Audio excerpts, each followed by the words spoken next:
You say yes? All right, we'll call to order this meeting of the Board of Supervisors, Ventura County for July 30th. Do the roll call, please. Supervisor Bennett. Here. Supervisor Parks. Supervisor Long. Here.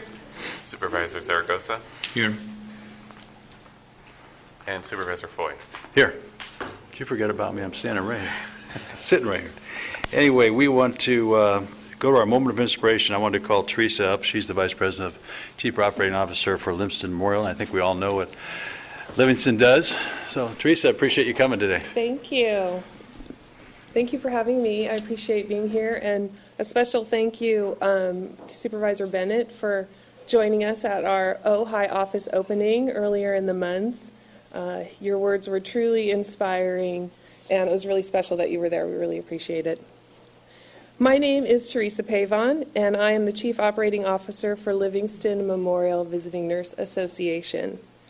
Livingston Memorial Visiting Nurse Association is Ventura County's longest-serving nonprofit home health and hospice agency. We've been making house calls in Ventura County since 1947. We had our birthday last week, actually, 66 years. Livingston provides home health care, palliative care, hospice care, and non-medical in-home personal care. A community thrives when people work together with a common purpose and shared goals. If one segment of our community is challenged with a lack of health care, it affects us all. Our goal is to reach out and touch the underserved populations and ensure access to health care for all. Livingston is privileged to serve this community and strives to foster and nurture health and healing among its residents. Livingston provides outreach and community service not only through our structured home health and hospice programs, but through educational programs, workshops, emotional and spiritual wellness, support groups, and resources that promote health. We are guided by our commitment and mission to improve the lives of those in the community we serve. In 2012, our home health staff provided 43,162 visits to 4,107 patients. Our hospice team provided 30,345 days of care and support to 679 patients and families. In addition, we provided $855,000 in community benefits to over 45,000 recipients through our non-reimbursable subsidized care program and other community outreach programs. We are proud that all patients are treated with dignity and respect on a non-discriminatory basis. I would like to thank the Board of Supervisors for your support as we continue our 66-year tradition of providing quality home health and hospice care to Ventura County residents, regardless of their ability to pay. For today's inspirational moment, I will not be singing a song about inspiration. Was that from, did you say Chicago? Was that? I heard you asking for that next time. But what I'd like to do is read you a note that we received from the daughter of one of our hospice patients. She writes, "Thank you for allowing me to have my dad remain home in his final days. You are wonderful, kind angels that took great care of him and made his life easier and my mind rest. At first I was worried I called hospice too soon, but then you arrived and I felt instantly calmer. Then when Dad started getting worse, I thought I'd made a mistake and should have put him in the hospital. But on his last day, he kissed my hand, and the look he had told me he was grateful to be home. I knew then I had done the right thing and gave him his wish. Thank you so much for letting me give my dad his final wish. You are my earth angels, and I will keep you in my prayers. You are amazing. Thank you." And thank you to this board for continuing to work tirelessly to make our county a wonderful place to live. So thank you very much. Well, thank you. That's pretty inspirational. It's one of many we get, and it inspires us every day to keep going, so thank you. Yeah. No, thank you for what your organization does for all these years. Like, people wouldn't be able to say that if people like you and all these volunteers weren't out there doing what you do. So thank you. Thank you very much. Mike? I just don't know anybody that hasn't been touched by hospice in some way, a family member. our family has been multiple times, and so we really are, on behalf of all those families have been touched, and I know you hear it all the time, but it is an amazing organization, does really important work for people at a critical time in their lives. So thank you. Yes, and just to echo that, and on an individual basis, the compassion that every one of your team shows to the families and individuals is extraordinary. And I've experienced it, and everybody that I know has. So thank you. Thank you. Well, great. When I walked in and I saw her, says, "You're our inspiration. You are this morning." Thank you so Oh, much. thank you. Thank you so much for your, absolutely. I Thank don't know, you so that's overused a little bit now, right? But it's how we feel. Our motto is home is where the heart is, so. Wow. Thank you for your wonderful gift. That's beautiful. Oh, yeah, party favors for everybody. Yeah, that's right. I don't know. Leroy, do I have to claim this? That looks great.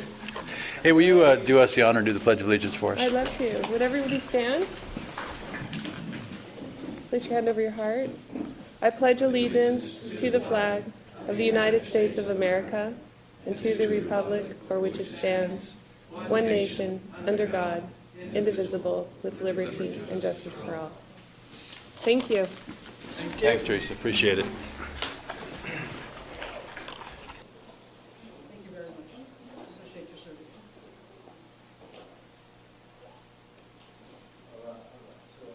Let's move on to our minutes of last week. I don't have to say what it was.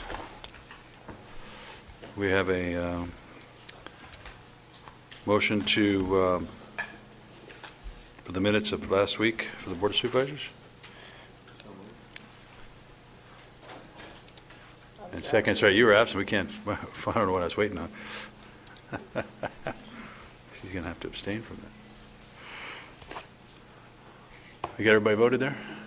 One more vote? All right. And then we have our agenda review. Mr. Powers. Thank you, Chair Foy. Just a few items. Item 5, the minutes for your July 23rd meeting have been distributed and posted.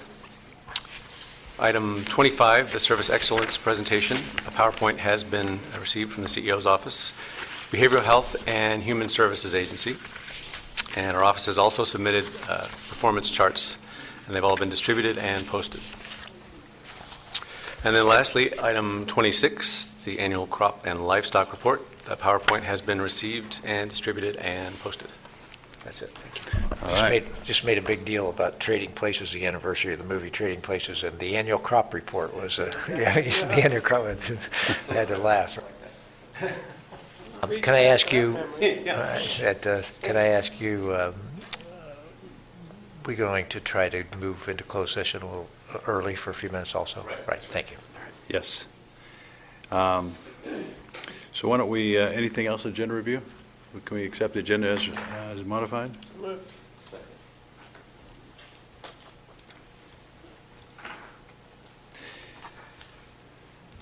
And we'll move on to our consent item, which is 10 through 23. Any questions, comments? No? Then we have a motion for that. Move consent. And second. There we go. All right. Let's move quickly to our public comments, if we could. Pardon? We have 6? Okay. Can we keep these to 3 minutes, please? And Rachel, how about if you go first? Yes, sir. Gladly.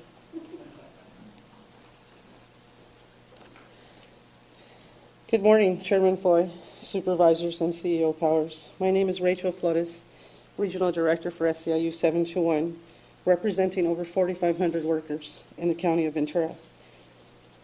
Based on the market-based adjustment proposal, there is much uncertainty as to what increase, if any, our members would receive in year 2 and year 3 of a proposed 3-year contract. The type of ambiguity does not provide assurance that families will be able to continue to pay for items such as rent, food, transportation costs, or any of the other basic staple of life. This morning, some of our members will share with you just what some of those concerns are from the membership. We've been circulating what we call funny money, and you'll see it this morning. And again, it is based on the ambiguity of year 2 and 3 the market-based adjustment. Thank you for your time. God bless you. Thanks, Rachel. Francisco Sanchez. Good morning, Board of Supervisors. My name is Francisco Sanchez, and I work for the county GSA Department, Custodian 3. And these are the things that my coworkers can't pay for: rent, daycare, food. But cost of living increases: gas, food, and mortgage, house payment, bills, gas, food, and bills, food, rent, and bills, and rent again, and mortgage, and car payments. And that's about it, and I hope you guys can do something about it. Thanks for your time. God bless you.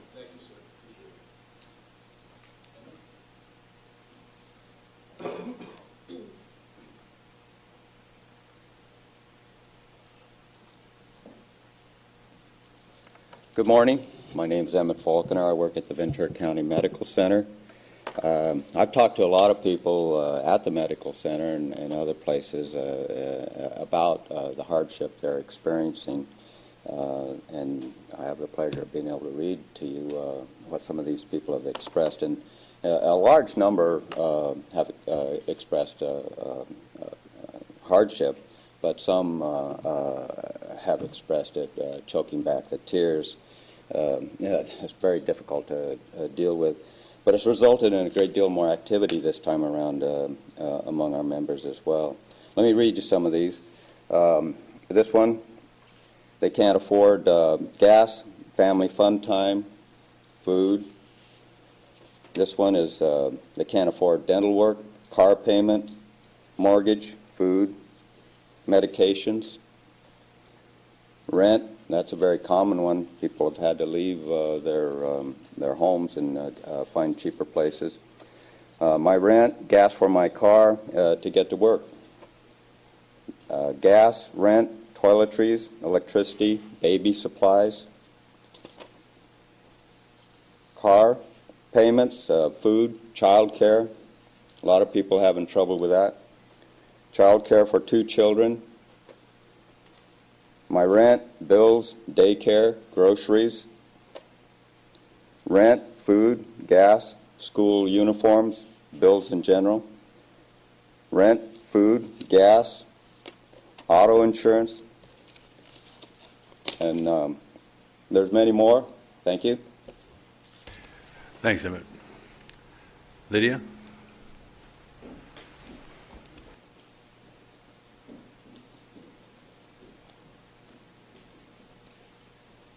Good morning, Board of Supervisors and Chair Peter Foy. My name is Lydia Salinas. I'm a child welfare social worker. I'm currently located in the Ventura region. I'm also a bargaining chair member, or bargaining committee member.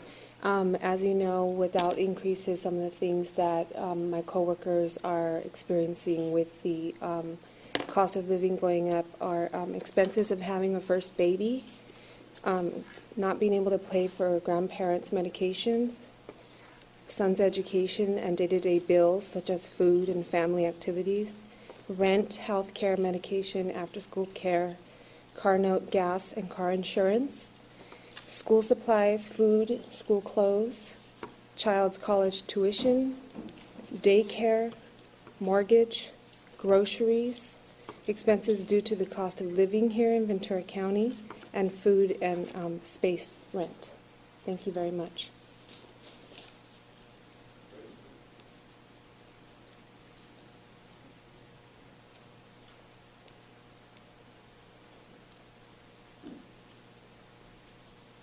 Good morning.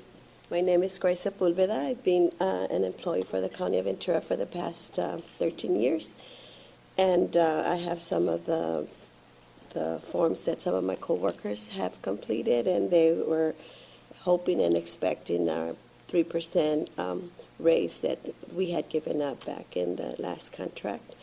One of my coworkers said that she had to move in with another family and they're sharing a house. So because she wasn't able to pay for her rent, food expenses have been going up, gas, and she doesn't have enough for all that, so she had to share a home. Another one said that her mortgage, she lost her house, and she's having difficulty with her medical bills and the after-school program. Another one is a child care, daycare, rent, car payment, her car was repo, and other necessities. Mortgage, utility, child care, car insurance, she's been driving without car insurance, and her car payments. It's either or. Child care, the rent, medical cost, child care, rent, car payments, bills, gas, food, rent, and her children's college education, the bills, and gas. So most of them are struggling to pay their rent. Thank you. Thank you, Grace. Appreciate that. And we, Teresa, I appreciate you, people you bring, and your graciousness in the comments and things. Yeah, it's very good. There's no question. This economy, we're struggling, and people understand. And I know our goal is to do what we can to help to make it as the best we can. And I appreciate, under Mr. Powers' leadership, what's happening and the leadership of negotiating teams. And hopefully that'll be what we can do. But I do appreciate you coming and being just honest and fair and gracious. And with these comments, we know how tough it is for people. So thank you very much. Thank you. Thank you. And then Lucas. So my mom's dying, like not like in a few months, but in a few weeks. So that hospice lady that was here talking, hospice does great stuff. They're underfunded. There aren't enough of them. But the people that do work with hospice programs are doing great work. Rose Room is our hospice program, and shout out to them. They're awesome. Research overwhelmingly supports the anti-cancer properties of medical marijuana. Mr. Emperor Mike Tracy of Ventura doesn't care about the research regarding the medical benefits of marijuana, and so he wants to pass a ban against dispensaries in Ventura this coming Monday. And I want all of you to urge him personally and officially to not pass that ban, and urge all of the City Council of Ventura to not pass the ban against medical marijuana in Ventura, because it really does help cancer patients that are dying, and lots of people that need lots of help that can't get it from the pharmaceutical industry. I would like for you guys to come to the protest next Monday at the City Hall. It'll be at about 5 o'clock at the statue of Junipero Serra, and then we'll be going into the City Council meeting at 6 to give them a piece of our mind. Also, there's a protest on October 22nd at the State Capitol building against police brutality, including the police brutality that happened to Robert Ramirez and Alfonso Limon here in Oxnard. I ran into Robert's dad yesterday at the post office. It's a small town, so I see the dad of this guy that got killed by cops at the post office, and I recognize him, and I see him, and I give him food. Oh, by the way, there's that food problem they kept talking about. We can grow food in community gardens and then take care of that issue. I saw this guy mowing the lawn on my way in here. How much gas do you guys use every month to mow the lawn? Is there a number on that? Anyone know that number on the top of their head? Anyway, if you were growing food and hand-picking it, then you wouldn't be using any gas to mow the lawn. Wouldn't that be great? How about you grow food here at this building? Today, the Bradley Manning verdict will be probably guilty. I would like the Obama administration to pardon Bradley Manning and Edward Snowden for exposing the illegal things the United States has been doing. And the bus to L.A., there needs to be a bus to L.A. and a bus from L.A. to here that's affordable so that my brother can come see my mom before she dies in a couple of weeks, because he doesn't have a car because he doesn't burn oil to get on the 101. That 101 is jam-packed all the time. Oh, and by the way, the farmer's market in Ojai is really hard to find parking, and people are all driving around like crazy trying to get this nice, fresh, organic, locally produced food. It would be great if there could be a shuttle bus for free from the government center to the Ojai Farmers Market and other local farmers markets so that people without cars can go to the farmers market and eat fresh, locally produced food. Oh, and there's a show for my mom at Bell Arts on August 24th from noon to 7. We're going to be showing her beautiful sculptures, so I'd like you all to come to that as well. Thanks a lot. Bye. Sorry about your mother. Yeah, I was going to say, sorry to hear about that, yeah. We've got, because of some people that need to move, we're going to run quickly to closed session. We can do that, Leroy? Yes, yes, we can. And then we'll- There should be no announcements. No announcements, great. Okay, thank you.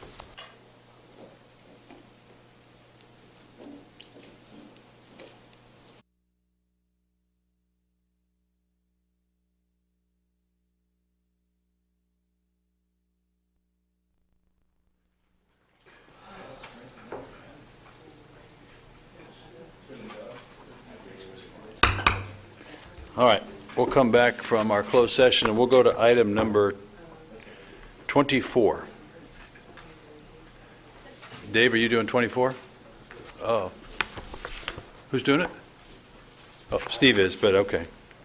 You just going to do it yourself? Okay. Thank you, board members. This is, we have Mike Bell from the La Conchita community here too. Just summarize a few things for you. The La Conchita community is interested in asking the board to do what we do from time to time, which is do an override of the mandates that are normally there for installing speed cushions, speed humps. When the La Conchita community approached me, they were talking about speed humps. The fire department and talking to the road department said they support speed cushions and not speed humps. The La Conchita community wasn't aware of that as we changed our policy just last week to speed cushions. This is my, and so the community would prefer speed humps, and I don't want to speak for Mike, but could live with speed cushions if that's what it comes down to. The road is smaller, narrower than normal. It's and so just to get it out there on the table for you to consider as you listen to Mike Bell's quick comments, and that is what I think we should do is, whether it's speed cushions or speed humps, just leave it up to the road department. What's it's being a narrower road, let them still do the other analysis, question in terms of what's the cost difference, and just have them be able to do that. But what we need to do as a board is override our mandate so that we can give that authority to the roads department. So anyway. Okay, Mike, you want to come up and make a couple of comments? Actually, I didn't want to make any comments this morning. I just want to thank Supervisor Bennett for bringing this before the board.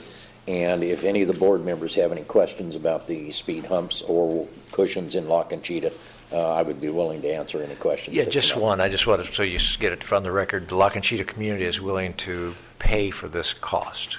Yes, sir. We're going to pay for the cost on this, on all the costs associated with the installation. Yeah, so there's no cost to the county. Great. Okay. Well, thank you. Anybody have a question for him? No? Dave? No?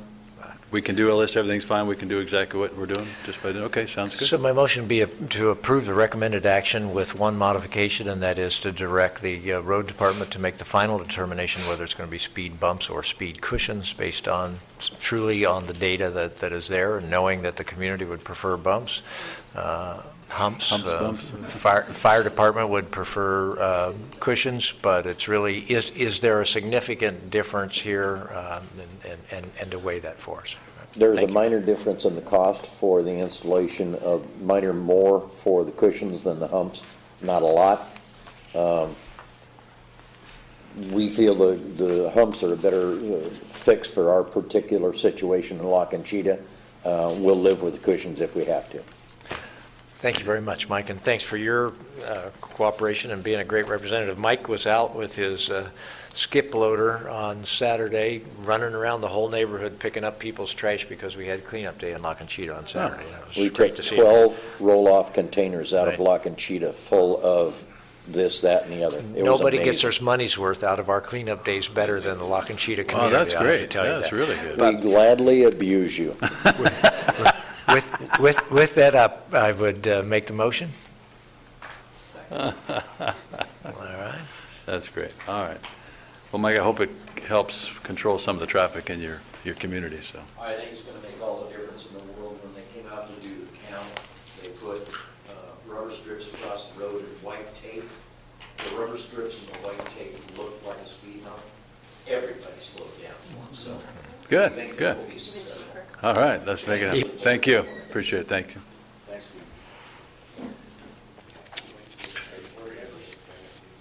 What's that? Number 33?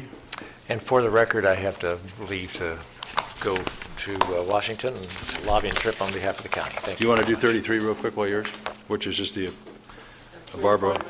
Yes, please. I'd like to move the recommendation to appoint Barbara to the First Five Commission. Thank you. All right, thank you. Have a safe trip. Thanks. John, will you please vote?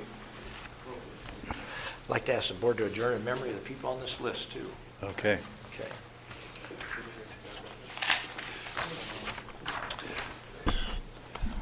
Okay, so you got his adjournment also? Great. All right, so let's go to our, what, you want to do some board comments? Okay. Yeah, might as well go for it. Okay, last week, and I just want to share that I attended the Sister City Ocotillo Oxnard celebration, and 49th year that the sister cities have met. And my understanding is they're having a big 50-year anniversary in Mexico next year. I also attended the Oxnard Shores Mandalay Neighborhood Council meeting, the presentation at the Anacapa Yacht Club, and they wanted an update on the Fisherman's Wharf, and we probably had about 50, 60 people attending that meeting. Very, very concerned individuals, and they want more information on Fisherman's Wharf. And also McGrath, you know, I want to thank Jeff Pratt and Tolly from Public Works, you know, for the excellent work that they're doing out there at McGrath, you know, the siphoning of the water from McGrath Park. And hopefully we'll open McGrath Park soon, so I just want to commend them for the excellent work that they're doing. And also I attended the Field to Fork fundraiser in Moore Park. The house farming worker at Underwood Farms at Tierra Rajada in Moore Park, just a beautiful place, and raised a lot of money for farm worker housing. And it was such excellent food, you know, and dietary that we had to go to Taco Bell afterwards to get full. You know, but isn't that the best Mexican food? Fruits and veggies, but it was excellent. That's a beautiful. I'm sorry. I'm sorry, got to eat. But it was great. I like that guy. But it was great. We had a great time. And I'd like to adjourn on behalf of those folks in this list.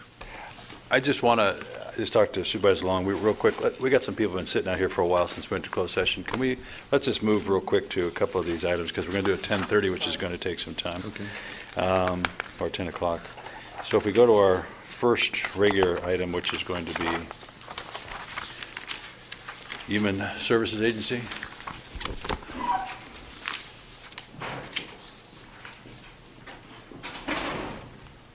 Ready's right up front. Good morning, members of the board. Chairman, Mr. Powers. My name is Talia Barrera with the Workforce Investment Board of Ventura County. Could you hold those mics together? I can't hear you. My name is Talia Barrera with the Workforce Investment Board of Ventura County. Item 31 before you is a recommendation to reappoint 3 members in good standing to another 2-year term. 3 members are Brian Gabler with the City of Simi Valley, Bill Pratt with Kinamet and Camarillo, and Mike Soleil with Corwin SH Company in Thousand Oaks. I'll be glad to answer any questions. I'll go ahead and move the staff recommendation. I know that we have to, otherwise you'd have to change your advertisements. I know you got William Pratt on a lot of those pictures, and but no, they've been doing a great job, and appreciate the recommendation. Second. Great. All right. Thank you very much. Thank you. And we'll go to 32. You ready? Sitting right there. When Reddy's there, you got to move on. Good morning, Chair Foy, members of the board, Mr. Powers. Reddy Pakala with Water and Sanitation Department of the Public Works Agency. This item before you is for adoption of a resolution requesting Ventura County LAFCO to initiate annexation of Salana Verde Mutual Water Company to Ventura County Water Works District number 19.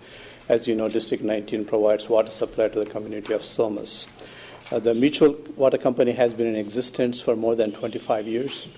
They have been using private consultants to do the operations, maintenance, and also the business aspect of this mutual water system. In 2003, since 2003, Mutual Water Company has been getting 100% imported water from Cayugas Municipal Water District. More than 90% of the properties within the mutual are currently within the District 19 sphere of influence. So it's logical for us to annex these properties to the District 19. And also this consolidation of small water companies with larger water companies is consistent with the state law. Cayugas Municipal Water District supports annexation of this Salana-Verde to District 19. A few months ago, the board from Salana-Verde Mutual Water Company asked me to come to their board meeting to explain to them about the process they have to go through and also costs involved in this annexation. And as you see in our staff report, we have written request from the president to annex these properties to District 19. So any costs associated with this transaction will be paid for by the Mutual Water Company. So we're recommending that you approve our recommendation of staff report. I'm available to take any questions you might have. Any questions, any comments? No, well, yes. I always just like to say that we don't really take a big look, or the grand jury hasn't, of like all the kinds of many water agencies that are out there, and some are private, some are just paper agencies, and you just realize that when you can get these streamlined, the ratepayers win, and I think this is an example of that. But I think it is a worthy study to do sometime. I'll go ahead and make the motion. And they're paying for it. Mm-hmm. Yes. Right. Thank you, Ray. Okay. Thank you. Thank you, sir, already. And then let's do a correspondence agenda. Could have a motion on the Do both of them? correspondence. Received it. Motion to receive and file. Yes. A second. Oops, Linda.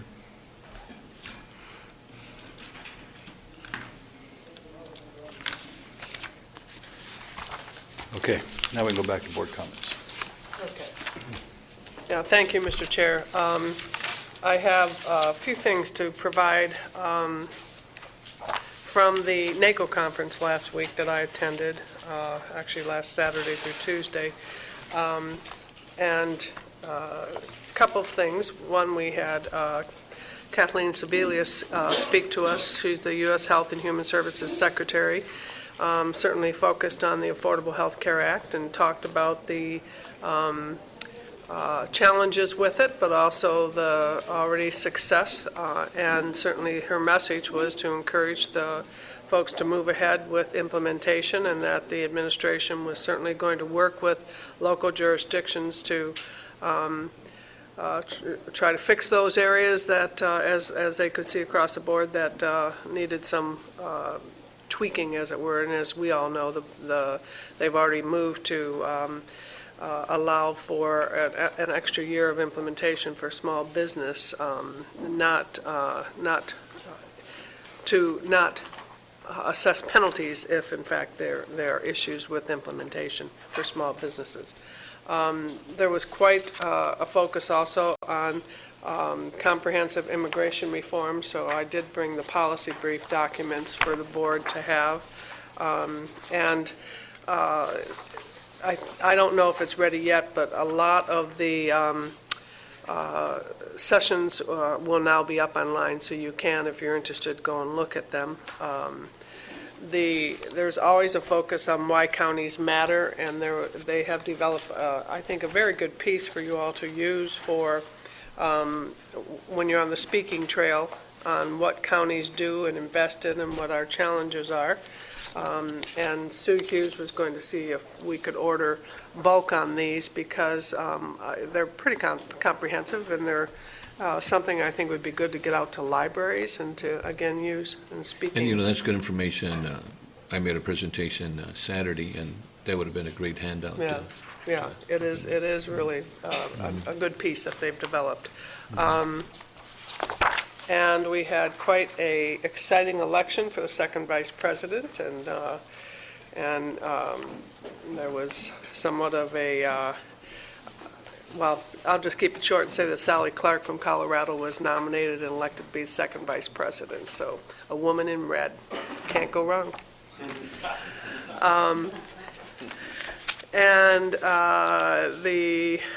I have adjourn in memories to put forward and to call out Russell Conway Spittler of Fillmore. Wonderful gentleman. I've known him for years. He's been the heart and soul behind the Fillmore High School Alumni Association. Very active in the community. And then a name known by many in the county, Robert Bertram Lamb. He was a name that's very known and very much the heritage of our county. Founding member of the Commercial and Farmers Bank in Oxnard, active in the president and board of the Ventura County College District at one point, president of the Ventura County Taxpayer Association. The Lamb family still farms very actively in our community. So that's that list. And I also had the opportunity to participate in a press event that took place in Santa Paula, organized by our fire district, and it's Ready, Set, Go, and it focused on personal fire action plans for our community residents to have, and the disbursement of this document, and I will send them out to you also that way, both in English and Spanish. And it really is to reach into the communities to encourage folks to get prepared for fires, wildland fires, and certainly the interaction that takes, the interface that takes place. So again, the documents our brochures are very, very good, something again to take out with you when you're on the speaking trail, if you find them useful to talk about. And since we're in a high fire season, I expect they are useful, will be useful. And the last thing I'd like to, I think you've all been contacted already, but coming up in 2 weeks is the 100th anniversary of the American Cancer Society. I have my ACS pin on. And it's going to be a celebration in the Somas area.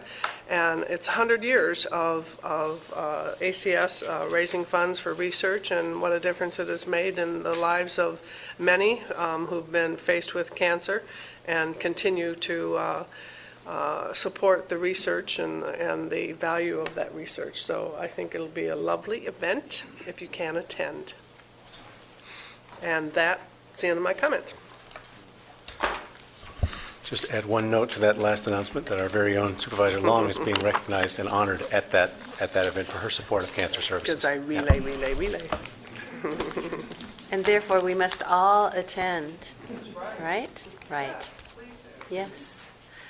Thank you, and thank you also, Supervisor Long, for attending the National Association of Counties for our county and representing us well and bringing back good information. Appreciate it. It's not easy to travel all the time, and you do your share.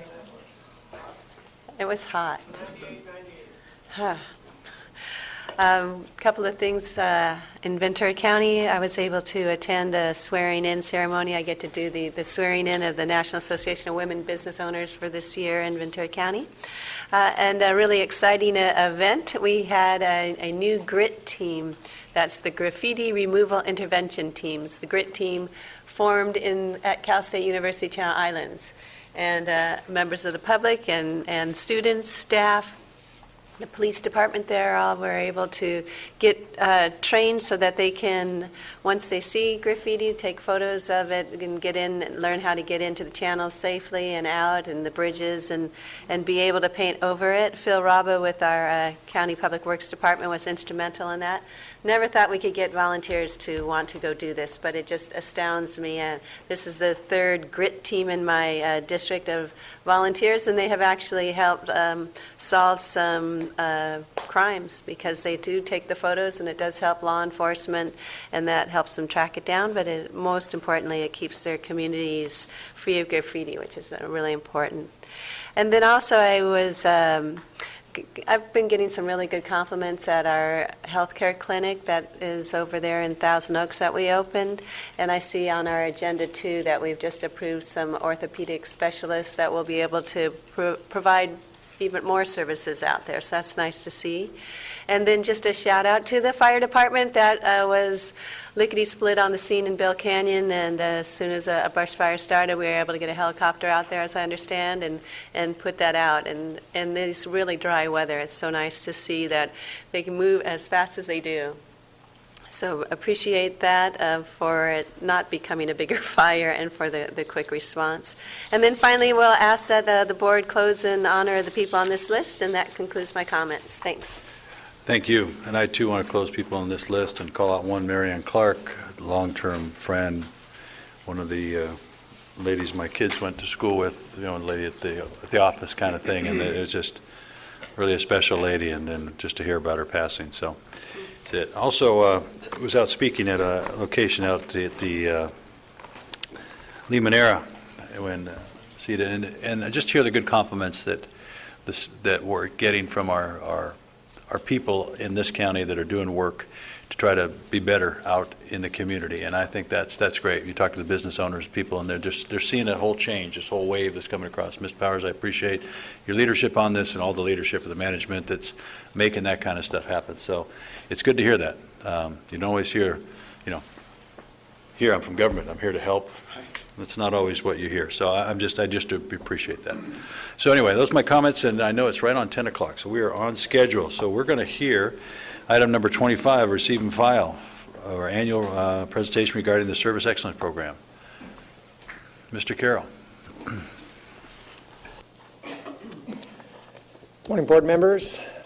Mr. Powers, Chair Foy, Matt Carroll with the County Executive Office, and we have a lot to cover on this year's presentation, so before I turn it over to our lead lean warrior, try saying that 5 times fast, Lane Crandall, I did want to just make a comment here and recognize that it was 5 years ago this month we stood before your board and launched this program, and that's a real major milestone.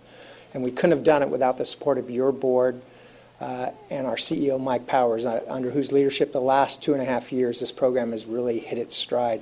I have an opportunity to tag along with Mike as he goes out and speaks on his public tours with our community-based organizations and members of the public. And each time he shares the successes and the unique things we're doing in this area with your board's program. And as a result, we find ourselves mentoring many other counties, cities, and local organizations such as CSU Channel Islands here at the state, here in Ventura County. So without the leadership, again, of your board and the support of Mike, we couldn't be in the position we're at. And you've certainly put to bed any notion that this was a passing fancy or a flavor of the month. So thank you for that. So with that, we have a lot of ground to cover in this morning's program. We'll first cover the status of this year's results, and then we'll move on to share with you some of the specific process improvement examples. And then we'll come back and recognize with the C-Word Award a couple of unique process improvement events that really made a difference and that were nominated and selected for recognition, special recognition here today. So with that, I'll turn it over to Elaine. Thank you. Good morning, Chair Foy, members of the board, Mr. Powers, Mr. Berg, Mr. Smith. My name is Elaine Crandall, and together with Paul Stamper, and really on behalf of the Service Excellence Council and all the wonderful workers that work here at the County of Ventura, I'm really happy to be here to represent what's happening in our operations. We are 5 years into our journey, and facing us is our future. And there are some sobering facts around programs having to do with management tools that they go dead in about 6 to 7 years. These studies also show us that those who make it past that 6-year mark distinguish themselves as really great organizations, and that those successes are in this arena are more a matter of will than it is a matter of skill. So as we approach our 6-year mark, the question is, are we doomed to fail? Or will we belong to that small group of companies that are known as great organizations? One thing that's already differentiating us and making us more successful is that Lean is part of many initiatives that are going on across the county. We have a strategic plan, we measure our performance, we've reinstituted great training, we're working on smart information services, we work with our partners, we're responsible for our planet, and we're working very, very hard on our culture. With all of these dynamics going on, one thing we're very focused on in the Lean world is the ongoing need to provide value I just heard Supervisor Long talking about the fact that our government, local government, needs to stay relevant, and we need to matter for our customers, and that's what we're here to do. So lean thinkers tell us that there are two things in common of great organizations, and that they have a strong culture and they have a purposeful vision. And this chart shows you the many things that we've done just this year having to do with customer service as the center of our culture. You can see that is a hallmark of our strategic plan. Our CEO greets every single new employee at orientation to let them know that service to our customers is why we're here and that we have to be lean when we provide them. The county leaders have agreed to what customer standards should be. We're going to ask our customers to rate us against those standards, and we're going to provide multiple means of training to our employees so that we can learn about how to meet those standards and we have the skills to deliver what we promise. So our vision around our customers is that every interaction we have with them should be simple and seamless. These two words drive a stake in the ground, and they should drive everything that we do from this point forward. Our vision is that when people come and work with us and they interface with us, they walk away with the feeling of, that was pretty simple. That wasn't as bad as I thought it would be. And we're actually getting there. You just heard from Hollandia a few months ago, maybe 2 months ago, about how they were able to permit an over 1 million square foot facility in 6 months with a person who never had done anything like that before. And that comes from simple and seamless transformation. I have a packet of all the dashboards there in front of you. I just wanted to highlight a couple of them as we move forward here and talk about what we've accomplished and how we'll continue to make great accomplishments. As you can see on this chart here, that every single agency has sent people to training. And over the last 5 years, we've trained over 3,000 employees, and over 90% of them are unduplicated. Some people have gone to more than one training. And here's a quote from somebody who's gone to training. I just wanted to let you know that the training yesterday was a good one. Finally, I actually learned from it as opposed to being bored to death and just wishing it was over.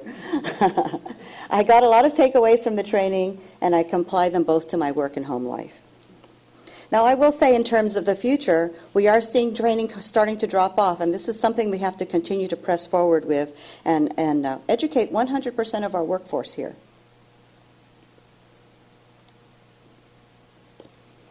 Almost every agency has conducted at least one process improvement event. Some agencies are absolutely unstoppable, like the Healthcare Agency, Public Works, Human Services, Resource Management Agency, and the Sheriff and General Services. 25% of our total employees have actually participated in improvement events, so that's about 2,000 employees. And given we've trained 3,000, that's a pretty good return on investment for training, I think. And here's a quote from somebody who talks about the culture of our organization. I hope every county employee has the opportunity to be part of an event. There's so much room for improvement, and if everyone could just see the possibilities of the County of Ventura could be a model or an example for other counties. That's pretty exciting when you have employees thinking that far out. We've had 649 improvement events reported, and undoubtedly a lot more have gone unreported as things become more and more natural. Being lean becomes more natural. And you can see that these improvements have resulted in a great deal of dollars. It's about $19 million over the last 5 years. But more importantly, we've seen costs avoided, revenues increased, and especially customer service. We've seen an increase in customer service. And here's what one employee said after she did her first Kaizen event with Public Works Agency. I really have been blessed with a great group of individuals. I feel we have 100% support from our champion, 100% support from my supervisor. Having that support gives me extra motivation. The experience is great. There is definitely a sense of accomplishment. I want to make a difference in the county, and the training and event gives me the tools I need, as well as reassures me that we are headed in the right direction. Everyone really should be very, very proud of the work that all employees are doing here across the county. Here's a few examples of things that have gone on this year. In the probation office, they improved their call notification for court hearings. Why that's important is that they found that the outstanding bench warrants were the number one reasons the youth were booked into facilities. By fixing that, they were able to actually recall 46 cases. They estimated the cost to house people in the youth in these facilities would have been $171,000, but more importantly, the youth were not in those facilities. In the assessor's office, you heard a presentation this year about how they're completely paperless. They use 40% less resources, meaning they don't need as many people to do this work, saving them $272,000, and their performance is twice that of those across the entire state in assessment appeals. The Public Works and Resource Management Agency did the impossible. They lowered rates. They took a look at one of their processes, the floodplain plan check. They leaned it up, and it was so dynamic that they lowered rates, and they changed the way they set their rates. Instead of doing a flat rate, they set a scale so that the flat rate was $2,672, but now based on the new rating system, depending on the size of the project, it could be anywhere from $368 to $1,900, the highest still being lower than the prior flat rate because they're lean. The Department of Child Support Services reduced duplication and streamlined processes, and they have more capacity. The soft savings of $1 million equals time available to increase their throughput and work with more people. We are becoming more high-tech as lean infrastructure moves forward. You saw our new webpage that creates a seamless access across jurisdictions and across our county for services. We're seeing more additional savings as it relates to telecommunication, bandwidth, and Mr. Berg is talking to all his customers as he works towards upgrading the VCFMS so that they are seamless. And we're seeing more and more movement towards electronic workflow. This kind of fundamental culture shift does not happen without leadership. Leadership who are not content to stay with things the way that they are. Your board, Mr. Powers, and all of the department heads are continuing to step up and lead change for us. As you heard from an employee, it does bolster the workforce, it encourages us, and it lets us know that our work matters every single day. Moving forward, these are the kind of conversations we intend to have with each other. Does everything we do begin and end with our customers? Do we matter? Are we still continuing to add value? And so forth. What memories are we creating for our customers today? Paul and I are really privileged to work with everybody, the thousands of people who have stepped up and changing the course of not just what we're doing, but who we are as we're revamping future local government. And I'd like to close today with just a final question from a poem by Mary Oliver, and she asked this question: tell me, what are you going to do with your one wild and precious life? So I have a few agency presentations here today, but I'd be happy to answer any questions if you have any.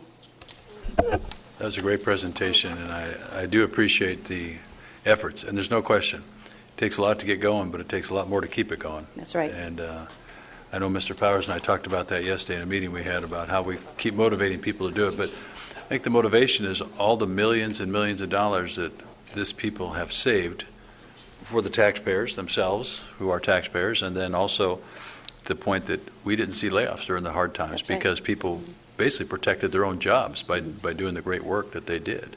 And we need to continue to do that because it's the right thing to do. It was interesting in that place I was speaking, when I talked about this, they were talking about, wow, have you gone to other counties? And told them, I said, yeah, this is a model county of what's happening. You guys have gone out and started to teach other places.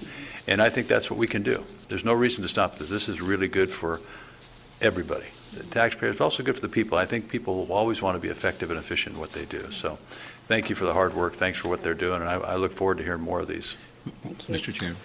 Elaine, I love the presentation. One of the things that, I've managed people for many, many years and studied, but my understanding that an employee produces at a percentage, whether it's 50 or 60% in a day, but a passionate, happy employee produces much more. 31% more. Half the 30%, employees produce 31%. 31% more. So you go 31% times so many employees, the productivity is just That's right. tremendous. Maybe we should have a position called the Chief Happiness Officer. There you go. So that You're going to volunteer? And that PR Other is- duties as assigned. Public relations is so important. It PR is. is so important when somebody answers the phone, and I've called many agencies, and they answer the phone with a smile. That means a lot, and I think that's important. And I just want to thank you for that presentation. I'm sure that other people are going to share, but that productivity is so important to have a happy employee, or at least partially happy. Thank you. Okay. So thank you very much, and thank you again for your support. Mike? Well, I just really want to recognize Elaine and Paul Stamper and Matt as well for that sustainability of this, keeping it going all these years. That's really driven by their passion, and that embeds it in the culture. All the good people who are here today, the managers, the workforce, the whole county family. This is really embedded in our culture here, I think, because of just the wave of momentum that they've built. So 650 events. Mm-hmm. That's incredible. Yeah. And sustaining critical services when our community needs it the most. So great job. I wish you were there. I wish I was there at all of them. I mean, some of the things I've heard from employees are, when you hear it in their voice and they say, every customer, our taxpayers deserve $100 penny dollar. I mean, that's inspiring. So I get to work, and Paul and I get to work with people who inspire us. So thank you. Speaking of inspiring, I'd like to bring up Melanie Roy. And I don't know if she's going to bring up her team or come up to start talking about specifics about what we're seeing at particular agencies. Thank you. Melanie's always inspiring. We love it. No pressure, right? Just be inspiring, as you always are. Good morning, Chairman Foy, members of the board, and Mr. Powers. Melanie Roy from the Behavioral Health Department. First of all, I would like to thank Elaine for inviting us up here to do this. I know that there's a lot of wonderful projects going on in the county, and being asked to do this was certainly a pleasure for us. In the Behavioral Health Department, what we've done is we've implemented a process improvement model called NIATEX, and that's the acronym. Mike loves our acronyms. Is for the Network for the Improvement of Addiction Treatment. And NIATEX was founded in 2003, and it works with behavioral health organizations across the country to improve access and retention and treatment for the millions of Americans with substance abuse and mental health issues. It's part of the University of Wisconsin Center for Health Enhancements System Studies, and what it does is it facilitates peer networking and provides research, case studies, innovative tools that encourage the use of this particular process improvement model. The initiatives works to improve consumer outcomes and advance behavioral health as an essential component of a healthcare system. So what we did was we worked actually with the University of California, Los Angeles, UCLA, and we brought them in as trainers. And what we did was we decided we wanted to really infuse this fully into our department, which I think is the spirit of how this county is implementing our service excellence programs in Lean Six.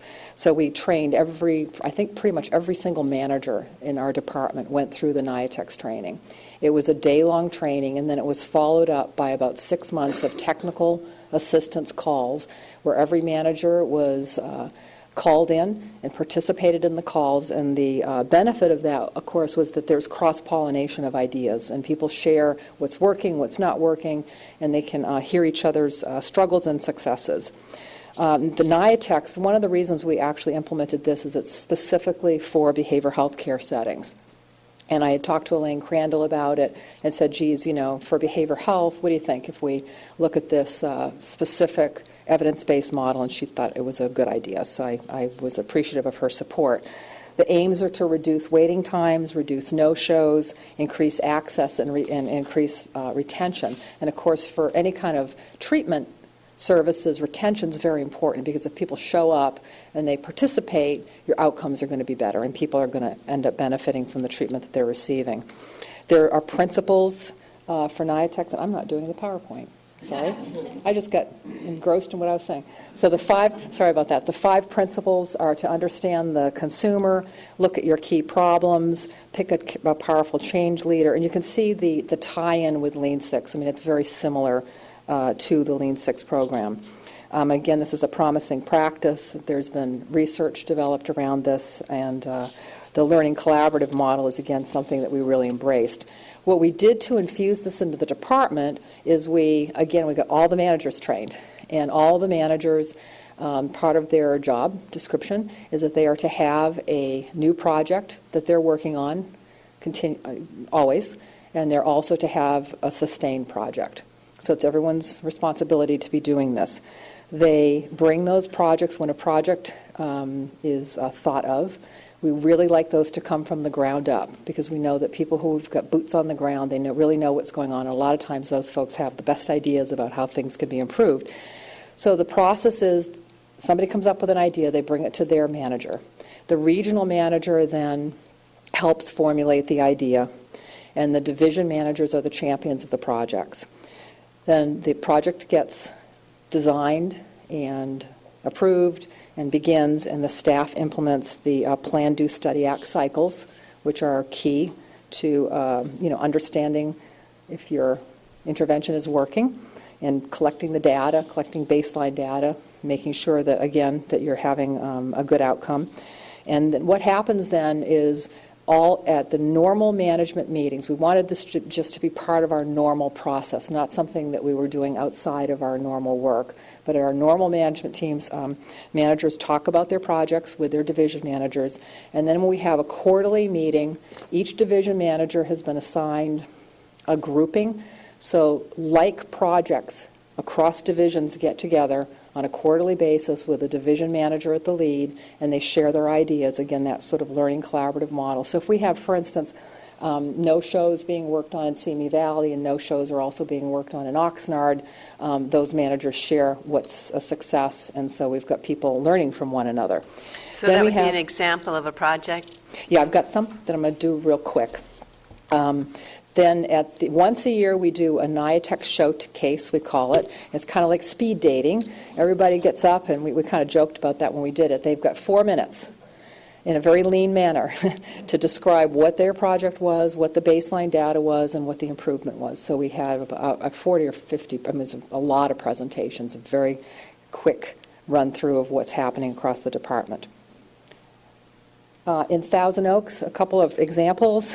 This was Chris Ford's project. This was a sustained project for the Driving Under the Influence program, and it was to increase and sustain the group intake rate, and the goal was from 76% to 85%. And they had a plan, they collected the data, and the fiscal impact for this was a revenue increase of $12,500 for each group. And of course, there's a number of groups that occur in the DUI program. The Oxnard, again, another sustained project, Richard LaPerriere, was to reduce and sustain the number of no-shows to the adult ADP orientation by 25%. Again, they were able to reduce the no-show rate from 40% to 24% between July and March, July of 2012 and March of 2013. And again, this realized a revenue increase for each group that occurs. I'm not using my PowerPoint. Okay. The adult services example from this is adult mental health. Pete Pringle started this project, and Bob Gross picked it up when he was promoted to clinic administrator there, and the objective was to reduce the percentage of self-pay consumers, so people who don't have benefits, from 35 to 22%, and they were able to succeed in that project, and there was a significant revenue increase as a result of that project, $123,000 for one fiscal year.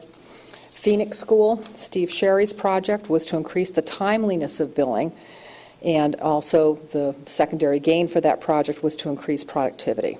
So they were, again, able to increase their productivity from, against our measure, from 74% to 98% in the period during which the study occurred. And again, this realizes a fiscal impact of increasing our billing units and increasing our revenue. So, could I ask a question on the one before that? When it's to reduce the percentage of self-pay consumers, could you explain a little bit more how that is a benefit? Some people come to us and they don't have benefits. They don't have, they may be eligible for Medi-Cal, but for whatever reason they've never applied. Some people need to have a psychiatric evaluation in order to qualify for SSI. So there's some work sometimes involved in getting people benefited. So what we always try to do when people come to our door, if they don't have benefits, is try to make sure that they're not self-pay means they don't have any insurance in there. Okay, that makes, I understand it better. Yeah, Thank you. thank you. I invited the managers here today because I thought it was important. Again, we're trying to infuse this in our culture, and so a lot of my managers are here today because I wanted them to hear the discussions and to also visit the board because they don't get to a lot. So I want to recognize all of them sitting here because every single one of them is doing a NIATEX project, and wanted them to be here and get that recognition because it's hard work and they're doing great work, and I'm really, really proud of all of them. So thank you. And thank you for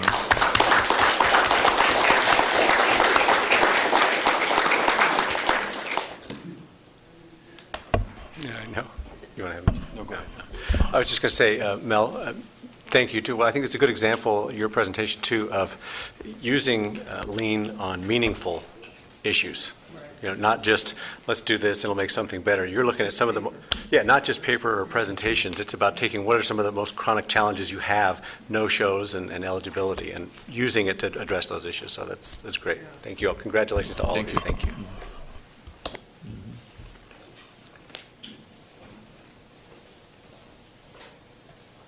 Good morning, Chair Foy, members of the board, and Mr. Powers. I'm Melissa Livingston from the Human Service Agency, and I get the distinct privilege of opening up this presentation this morning, and it's maybe a little bit different than some of the systems improvement projects that we've brought to you, and I'm very proud of it because it's reflective of what I believe systems improvement should be. It should be a county-wide initiative where we're working together in a collaborative fashion, and that's what we're presenting to you today, is a collaborative effort between the Information Technology Systems Division, General Service Agency, and the Human Service Agency. So we have Mike and Paul with us today, who also will be presenting.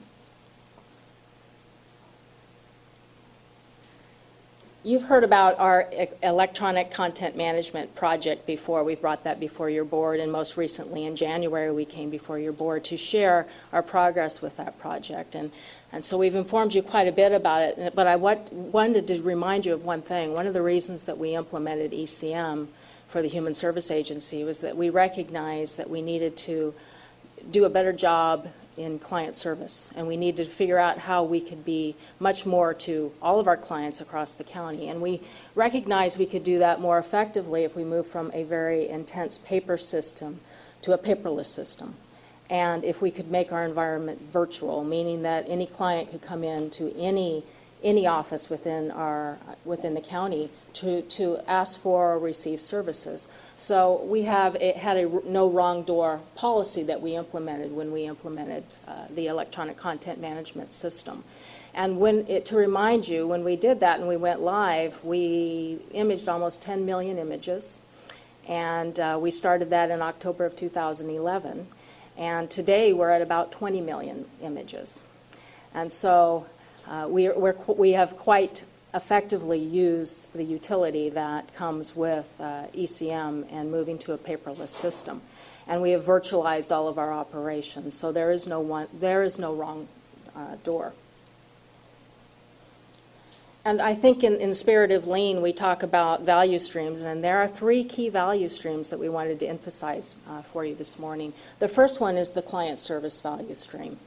And the initiative that we're sharing with you today is we have looked at, after we implemented ECM throughout our operations, we recognized that there might be a more efficient way to manage all of the paper coming into the system. And so what we did was we looked to our partners, ITSD and GSA, and said, we need a solution that will allow us to manage all of the paper or the mail coming into our system at the front end. And so we implemented a central mail scanning project. And we started that in fall of last year, and we're at full bore as of this month. July of this year, we have fully implemented it with over 3,000 pieces of mail going through that mail system. And so what we recognize is there are 3 value systems that this project allowed us to invest in. The first is client service. It is allowing HSA to be very client-centric in its approach. It's allowing us to focus on those core competencies of customer service that we embrace as a county entity, of accuracy, timeliness, completeness, and accessibility to our services. So by moving the paper to the front end, taking that out of the offices, we've allowed ourselves to pay time and attention as much as possible to being client-centric in our approach. And then the partnership efficiencies. By partnering with ITSD and GSA, we now, through the mailroom, have all the mail coming through the front end. And Paul will share a little bit more about how that looks, but we've reduced the number of people who have to touch the paper, and we've allowed those individuals to be more productive in their ability to do face-to-face interactions with client service. And then we've implemented technology, and we've leveraged that technology in a new and different way. When I think about ECM, I think about it as when we implemented it like it was vanilla ice cream. And so, Mike, I'm going to be referring to you as the ice cream man, because that's what ECM is. It is. We implemented a very vanilla product, but now we can put all kinds of toppings on it, and those toppings allow us to do new and different things. And so it's powerful, the opportunities and possibilities that we can now leverage by having a foundational technology within our operations. And so now I will turn it over to Mike and to Paul. Well, as the ice cream man, just stop me when I'm passing by. So, Bill Gates was once quoted as saying, "Our success has really been based on partnerships from the very beginning," and that's a pretty remarkable statement for one of the most successful companies in the history of the United States and in the world. And I would state that that's been the secret of our success here at the county. We've had numerous projects come before your board, successful projects here in Ventura County, and one of the foundational pieces of those projects has been partnerships. Partnerships allow agencies to focus on their core strengths, and this project is another example of that. By partnering together with HSA and GSA, HSA was able to focus on their core strengths. They understand the services that they provide and the relationships that they have with their clients. And partnering with GSA leveraged GSA's ability to process mail and scan this incoming material so that HSA's core folks didn't have to do that. And then with IT services, we're operating as the plumbing behind the scenes, connecting all of that together and delivering the ice cream for the toppings and flavors to be added to. So it's very exciting to be a part of that partnership. HSA has been a leader in partnering with agencies and departments. It's been a tremendous experience. We've learned a lot through this partnership, and metal has definitely sharpened metal in this experience. And we're seeing the benefits, both the cost savings, the improvement of services to individuals' lives through this project, and the foundation that's been laid for further performance improvements. We've got a remarkable amount of information now that is electronic. So that's enabling HSA to deliver this no wrong door experience, but also to empower their workforce to move into the field and provide services at the point of contact. Elaine talked about high tech and high touch, and that's what we're seeing as a result of these partnerships, the ability to meet people where they have a need, be efficient, simple, and seamless with that need, and grow in our ability to serve while reducing our costs. And just a side note, we were talking about the sustainability of the Service Excellence Program. In my experience, when you empower individuals to create change in their organization, that is infectious, and that is one of the true ingredients of sustaining service excellence at the county. Oftentimes people get disillusioned when they feel like they have no ability to create change in their world, and the Service Excellence Program has delivered that to every level of our organization with buy-in and support from the very top all the way through the grassroots of our organization. So that's another example of partnership, not between agencies, not between departments, but between people here at the county. And with that, I want to turn it over to Paul Grossgold, who will share some more Mr. details. Chair, I think you said something important. Partnership is so important. That teamwork is extremely important. So I just want to thank the staff and your people and the county people for partnership. I think I've used it when I used to run my department in the city. I used to get all my employees, and we should say we're one team, we're one partner, and we partner with other departments. And I think it's so important to highlight that. And just what a key component to have the online or the line staff that are right there dealing with the customers who know best what changes can be made, and to be able to have that input and make a difference. Makes them happy, but also it makes their job better, and then also makes our service better. And I just wanted to comment, I love that line, no wrong door, with the HSA, that it just explains it right there. You can go to any facility and you're welcomed, and you're able to get the information you need right there. It's just a great way to provide services. How frustrating is it when you have an experience where you seek out help from someone and they say, I can't help you, I need to send you over here. And so being able to help them, that first call resolution at the point of contact is tremendous. So with that, I'll invite Mr. Grossgold up here to share some of the magic. Thank you. So, Mike, if you're the ice cream, is Paul the toppings here? I just want to make sure clear that's... Depends on what day you're talking about. Welcome to the future. The future is called digital mailroom, and although we started this last year, we're really starting to understand what this is going to look like. Let's talk about what used to be the current state, and that would start up in the upper left, where there were about 300,000 images or pieces of paper that would come to us in about 25,000 envelopes per month. Those envelopes would be manually sorted, put into bins, given to the couriers, driven around the county, delivered to the buildings. Those buildings had to receive them, sort them, take them to the right place. People had to scan them, deal with them, process them. Now, those 25,000 envelopes are being automatically opened, processed, scanned, and entered into the HSA COFAX system and available the same day and delivered surgically to the right place, to the right service providers and places within HSA where they have to go. So it's part of their workflow. And the old process could take a couple of days for that. So now it's just a customer service, such a customer service improvement to have those things available immediately. So this is the old way of scanning, and this is the new way of scanning. This is a one-stop shop machine. I invite all of you to come over to the service building. It really is an amazing piece of equipment.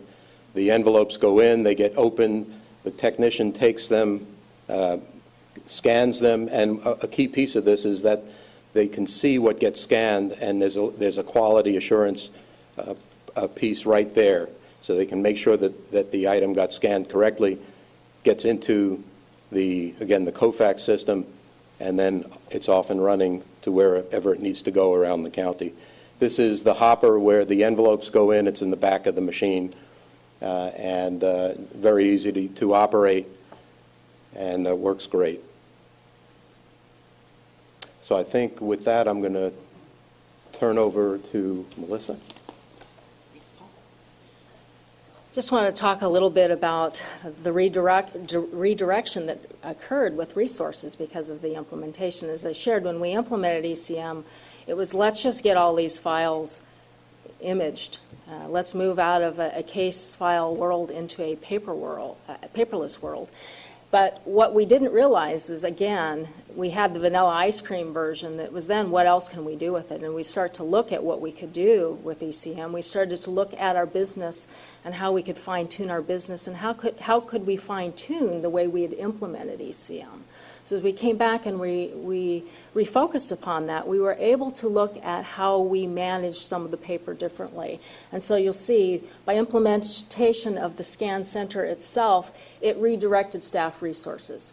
And one of the things want to share with you, when we implemented ECM, we brought on about 40 student workers. We brought on those 40 student workers in order to get the volume of paper in the system before we started to redirect the work to the staff. But as you also realize, about the same time we were making this transition, we were also in the midst of an economic downturn where our agency was seeing caseload increases and volume work increases for staff. And as you're aware, since the positions that have been recently approved, we had to add staff because we were close to the tipping point. ECM helped us ask you for less staff, in essence, because we were able to repurpose the way that we did work. And by moving the mail piece to the front end, we were able to create some efficiencies for mostly our support staff who manage the day-to-day mail processing and would have been doing some of the scanning and processing of the information that traditionally had gone into the case files. So through bringing our project team together, and I would like to mention that project team, representation from HSA is Jenny Pittman, who I believe is here, Jenny here, who's one of our lead project managers, as well as Letty Morales. And Patty Sanchez from ITSD was our technical lead, which helped us with the transition of our ECM technology into this environment. And then we also had Chris Hackelman and Steve Nellis, who led the GSA piece. And that was a quality key team that led this effort. They are the architects. And through this transition, we identified some ways we could do business differently. So in identifying case identification form that you see up there is really, it's sending out a form in advance where the client can send back all of their documents, that when we receive that back, it allows that to go into the system much more quickly. It's recognizable more quickly. And so we save a lot of time in the actual managing, processing, researching of case information. So that's one example of one of the efficiencies, as well as some indexing enhancements that we made as related to better matches of where something needed to go and be put into the system. So you can see some of the productivity that we created through a redirection of the way we did the work and those resources. So the soft savings are approximately $2 million, and that does represent about 25 staff, if you were to look at that, fully loaded staff that would have been supporting this, that are now doing other things in our system. And at the same time, we are repurposing a lot of the hardware and equipment that we procured through the initial project, because now there are other projects within HSA, such as our fiscal operations and exception processing of invoices is one of the areas we're looking at, that we can repurpose now some of that infrastructure and move on to some other projects. And the last slide here just encapsulates some of the other things that we've done with electronic case content management. And I think in essence of time, I know we needed to finish this presentation on time, and I know we've gone a little over, so I wanted to allow Paul to do the closing unless there were any questions of me. So the cherry on top of this sundae is that there are more Sundays to come. We're working with other customers and using this technology, and I wanted to, Mike talked about partnership, but I really wanted to call out Barry and Melissa for pushing us. They were the customer that pushed the service provider to do this, and it's taking us someplace, I think, very special. So we're working with courts on their jury summons workflow, the little postcards that we get. And also for how long you have to wait while you're on jury duty? Well, Mike will be serving ice cream in the jury room, but and the healthcare agency as well, and GSA workflow. So it really is, I think there's so much potential in this technology, and where the lessons we've been learning with this customer and in this process has been truly remarkable. So pending any questions you might have, I think that wraps us up. I love the idea that the bar is being raised, and when one department does, another department sees it can be done, and you learn from the experience of one to the other, and soon the outliers will be known too if you're not on board, because there's just some tremendous advantages. So thank you very much. Thank you. This is remarkable and clear criteria that you're demonstrating of how it's worked and what the production and outcome has been, and to be able to expand, as you're saying now. I think there's nothing more frustrating, paper, shuffling paper, moving paper, tracking paper, for both the folks who are managing the programs and systems, but also our customers, folks out there who are coming to us for services and programs, to be able to feel that they're not buried in paper and or redirected in the wrong direction. So just the efficiency of the operation will improve both the customer satisfaction, but the employees who are serving them too. It's excellent work. I can't believe it's been 5 years we've been doing this. So, Mr. Chair, I just want to thank you again too, Melissa. I think you mentioned in your last informational thing that you were saving about $2 million, stop saving $2 million for 25, equal to 25 staff members. That doesn't mean that we're laying out 25 staff members. They're just doing something else. But that's a tremendous amount of savings. That's $2 million of soft savings. So thank you again for excellent presentation. Thank you, Chair Foy. I just wanted to pick up on something Paul said at the end there, too, is we're looking back at this now and seeing its success, and it's genius, right? But what you said, Paul, is where Barry and Melissa and Mike really wanted to start this out and pilot it. That's where innovation comes from, is taking that risk when you don't know if it's going to work.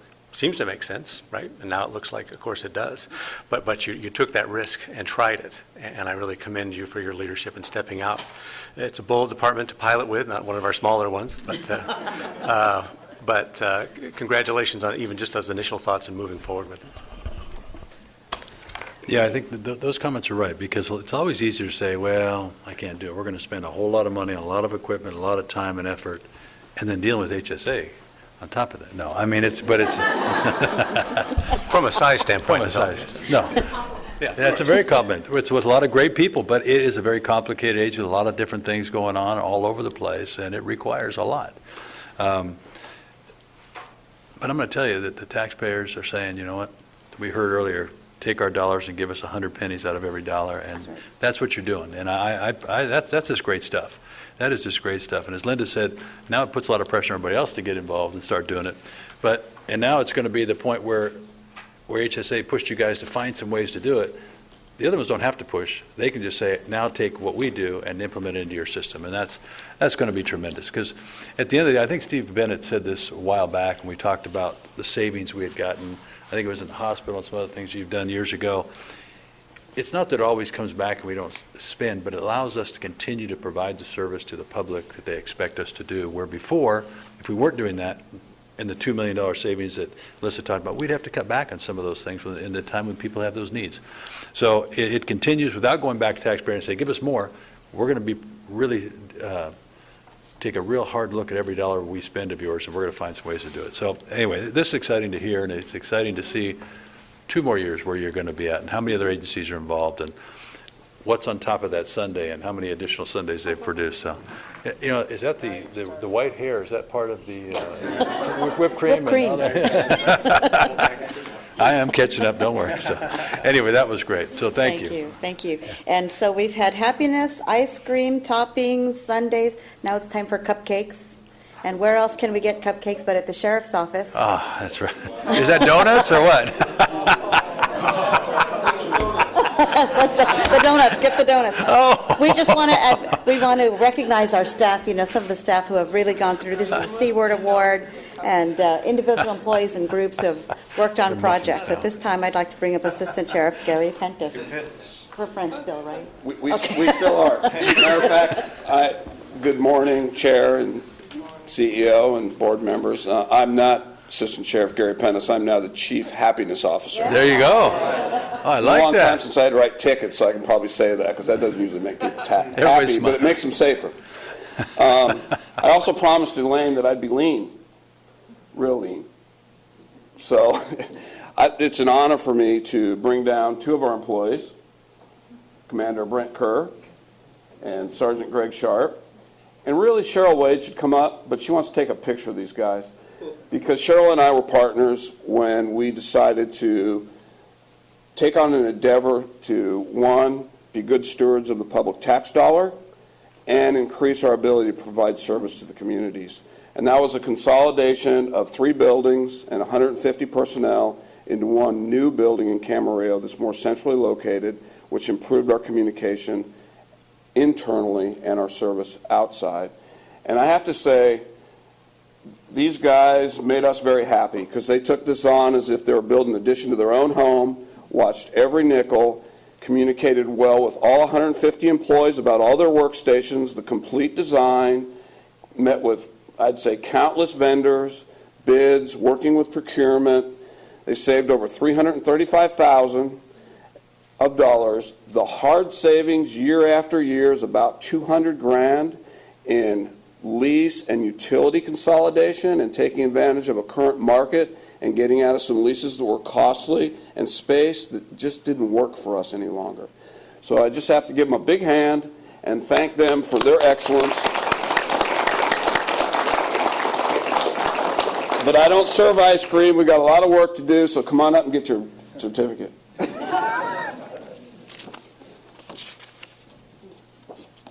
Greg, you've done a fantastic job. Unfortunately, you're not in special services. You ended up getting promoted. He now works at Todd Road. Thank you. Thank you. You want to take a picture?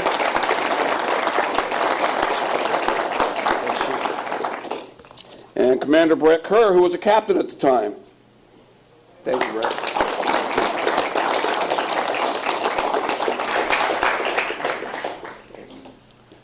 And Billy Hester, the sergeant that was on this project, unfortunately relocated his family to Orange County, and I'm going to meet with him and give him a certificate because he worked tirelessly also. Yeah. Did a great job. Gary, there's no question. I think we've all been to that facility, and what a difference, what a way to bring people together. And the best part is, why not work in a first-class facility with first-class people, with all that together? I mean, it really was something special to see what you guys have put together, what these guys have done. So it's just an honor to see that kind of stuff that goes on for our sheriff and our people. I think that's great because, you know, at the same time, you come in and say, we can do it cheaper, better, be more effective and efficient. Doesn't get much better than that. Thank you, sir. You know, and what you didn't mention, though I think is another excellent program, is that there is a lot of movement in the Sheriff's Department. I know we had Brett out as our Oak Park liaison at one time, but because they move along, they see other things that could use some change and make things better, and it's just, I think it's a great system, and it's nice to see the versatility also that you get out of that. So just kudos on another kind of lean system there, too. Thank you. I also want to thank you, Pentis, because I've been there too, and getting all the units together, and it's just fantastic, the work that you do there. And it's a beautiful building too, and the way you laid it out is fantastic. So, thank you. Thank you. I don't know. Yeah, we're clapping that, but I just didn't know if Todd out at the airport's still talking to you guys or not. Well, I'm happy that GSA still talks to us, procurement still talks to us. We ruffled a little feathers, we did things a little differently, but I think we're all friends. That's right. But, you know, I agree. One of the things I brought that up is because I'm glad you brought GSA. I know GSA looked at that and said, what can we do? And things we can't do and do. And sometimes you do what you can do, what you can't do. And they can't do everything for everybody. No. But you got to step outside the box and do it right. And I think it came together. And I think that GSA is looking at what they can do. Right. And I know Ms. Bettis the same thing. What can we do? Certain things we can't do. Or we can't do it well enough to say it's the best thing for you as an agency. But, I mean, that's it. We can't do it all. But we will do what we can, and if we have to improve to make those things work, or else we'll help you find the vendor who can make it work. I just think it's great to see how all that came together. And I know IT and Mike Pettit is still talking to you too, which is good because they actually had to outcompete a private entity on pricing and service, and they did that. And the Sheriff's Office gave them the opportunity to do that at the very 11th hour there, and we appreciate them very much doing that. And I can't actually say enough about Mike's leadership. That's a two-edged sword, and it's every day for me. We were having a conversation outside about operating systems, And I couldn't have a better partner in a more efficient way of delivering service with the Sheriff's Department to the public without his help. Right. And I also want to recognize the Commander Wade, too, because she was a real driver of this project, bringing it together. So. Tough partner, tough partner. Strong. She did that so she get it all on video, so now when somebody says something, I know we know. Speaking into the mic. Good morning, Mr. Powers, Mr. Chair, members of the board. I am super excited to be able to stand up here today and give some presentations to a couple of kind of unsung heroes. They run under the radar in IT services. And I want to give some kudos to Mike for his employees, especially. He's made them available to us on a ready basis. And we have such a partnership, Mike's word in particular. We work very closely together, and that partnership has enabled us to really move our projects along really quickly and expeditiously and economically. And the other thing that he mentioned that I think is really important, he mentioned that IT services runs behind the scenes. And that's really true, especially in all the software work they do. You don't see what happens. You don't really pay attention to all the work that goes on behind the scenes. It just happens. And you turn on something and it's working. Well, okay. It's like picking up an iPhone and you have an app and it works and does the job and you don't think about what went on to build it. But it's the building process that goes into making that thing happen that's so critically important, and that's where this process comes into effect. What I'm here to talk to you today about is a really exciting concept, and I'll try and keep it brief, but I'm super excited about it, so I may get a little bit long. There are actually two people we're here to honor today. Rodney thought it was only one, but today it's actually two. Rodney Lantier in the back, DCIO of Application Services, and Wally Waliani, who's the supervising, Application Architect Supervisor, the two principal drivers behind this particular project. This particular project is called ICOP, and oddly enough, we sat in this room, Rodney and I did, about a year and a half ago, right back about where he's sitting, as a matter of fact, listening to Mike speak about technology and how we could push things forward, make things better. We just transitioned to iPhone, so we started a dialogue. What could we do? What do we need? And as it turns out, what we needed a lot of information out in the field that we didn't have. We had a host of databases. We had a lot of things that were not connected up that our field officers and our detectives couldn't access. So we started talking. We tried to figure out how we could do this. Rodney jumped into it with as much vigor as I've ever seen out of anybody, and really took the lead in terms of driving this project forward. There were interactions with Apple to secure a county Apple store. There were licensing rights. There was direction from Rodney in terms of his whole crew. Who's going to build what? How are we going to approach it? What kind of features do we have? And of course, then Wally, who is the architect actually of this particular application, volunteered to take the reins on it. He wanted to build all the software. Now, Wally, if you don't know him, he's a software guy. He lives, breathes, thinks software 24/7. And he'd learned a lot of this stuff because he had an interest in Apple products beforehand, and so he already had some lead knowledge about it. So he volunteered to work. Rodney was glad to put him to work and give him the environment to learn more about what he needed to do to actually build these applications. So what we actually have now is we have a function that we have on our iPhone that's called ICOP, and it provides access to every officer in the field and every deputy and every detective the opportunity to access any record we have. There was no mechanism that could do that before this application was built. There are over 5 million pages of records in RMS. There are databases like tattoos, marks, and scars, mugshots, things like that they could never find or have access to in the field. Now, when you put a name, an address, a license number into this application on your iPhone, within 20 seconds, you'll get a return that'll tell you everything you need to know about it, which forewarns and forearms our deputies in the field. Intelligence-led policing is where the future is for law enforcement. Intelligence starts with information, and then how you synthesize it and build it. And that gave us really the cornerstone for building one of the most effective applications that I think we've ever seen. And I'll tell you frankly, I've interacted with a lot of people both on a state and a national level. Nobody has an application like this. Nobody.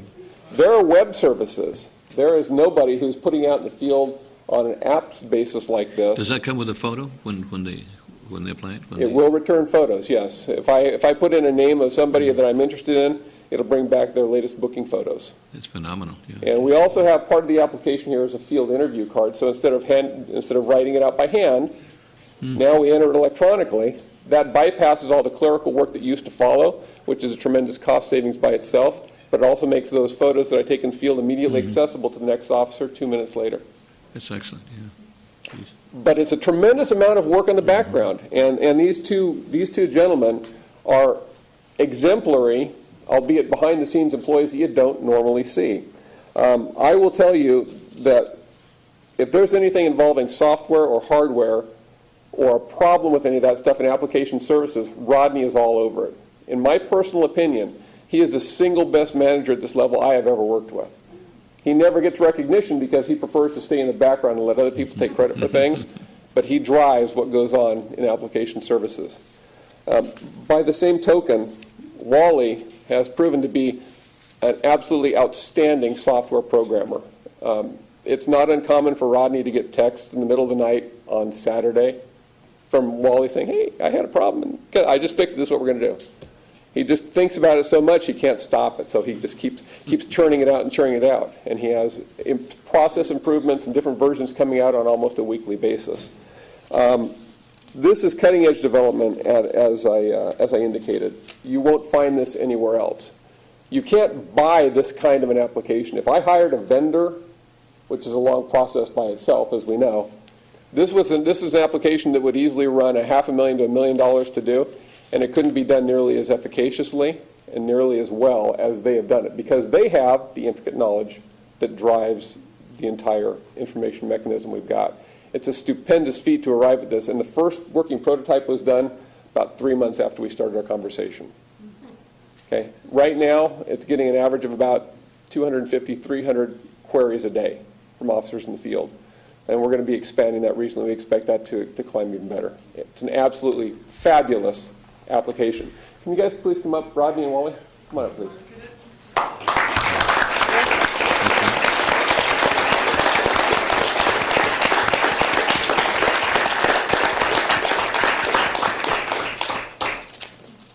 Now, Wally, I know you're not used to coming up in front of people. And as much as Rodney likes to hide behind the scenes, Wally is even more so. He doesn't like standing up here in public, and I'm sure he's a little embarrassed that I'm mentioning his name in public, but he is one of your most valuable people that I've ever worked with over in IT services. And Wally, here is your Service Excellence Award. Congratulations.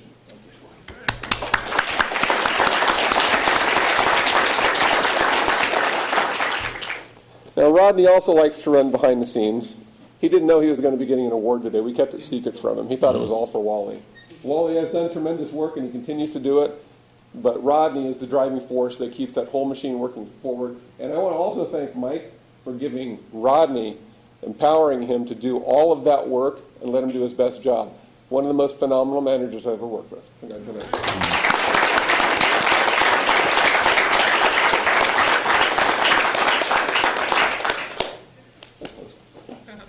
Thank you very much. Hey, I agree. I'm glad you took all the time you needed because you were passionate about it, and that was just tremendous. I really appreciate it. But what you guys have accomplished is just something special. Now, they're all talking about how we can sell that and make some money here. That's what I was going to say. Can we sell that? I will tell you, we've actually, except for some license issues with Apple, we have had inquiries from probably a dozen other agencies, including one of the largest agencies in the state, LASO, to our south, has been in ongoing talks with IT services to figure out how they can implement something like this. Nobody thought of it before, but it's dynamite, and there's a lot of interest in it.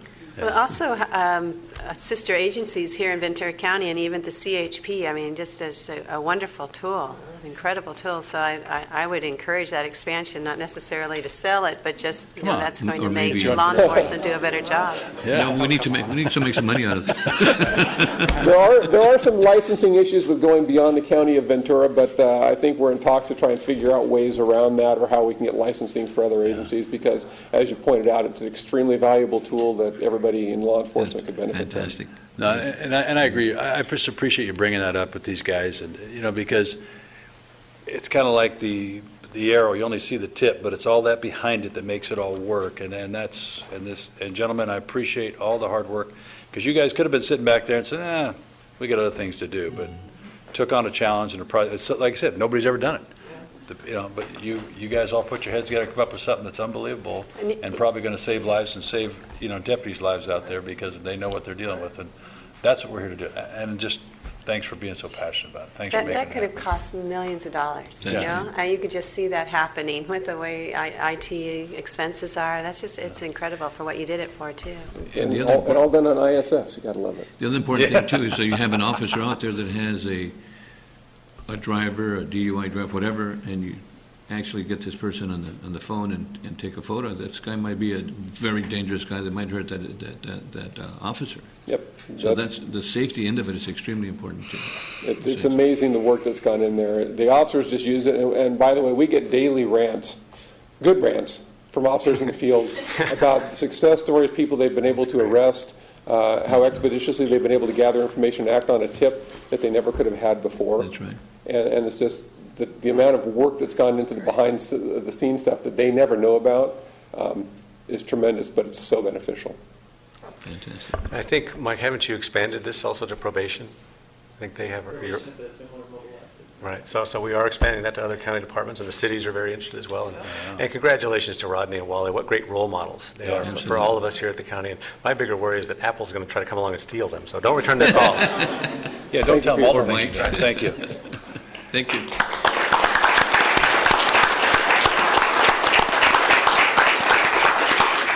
I think Pennis has been hiding this guy someplace. So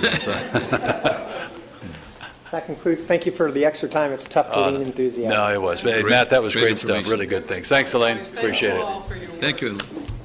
Because I know the crop report is going to be twice exciting. Right?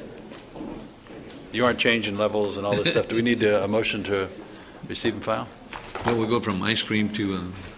Hey, we'll put strawberries on top. Strawberries. There you go. The few strawberries that are around right now. I think they're already signed.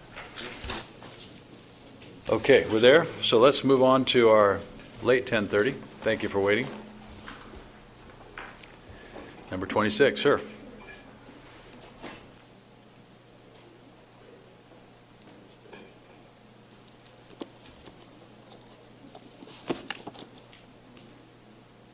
Some hard copies.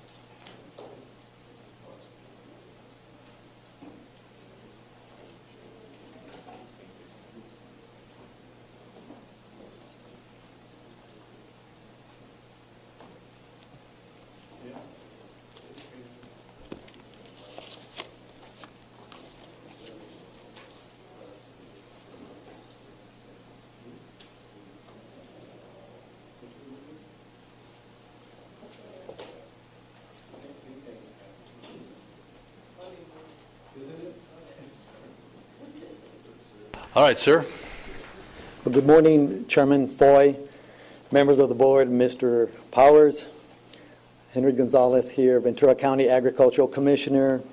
Very pleased to be presenting the 2012 edition of the Crop and Livestock Report. I sent you an electronic version here, I believe yesterday, so you could get a head start on looking at this and seeing what you might want to ask about.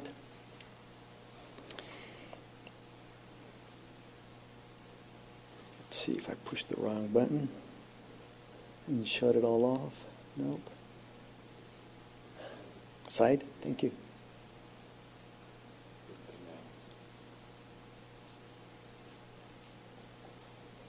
This is the part I didn't practice.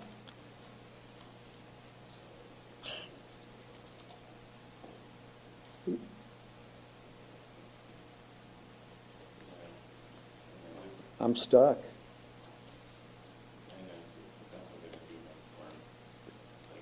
Thank you. This is just a larger shot of the cover, front and back. I wanted to highlight this because if you recall the crop report from years ago, even from last year, I believe you're going to notice a tremendous difference in the report, the format, the layout, the graphics. I really need to, though, thank the folks that really made this all possible. Some of my staff are here today, and I'd like to have them stand because not only did they help with the creation of this crop report, but then they've also helped prepare some goodies that are going to be outside waiting for you when we're done here so that you can taste what the top 10 commodities. Would you please stand, my staff here?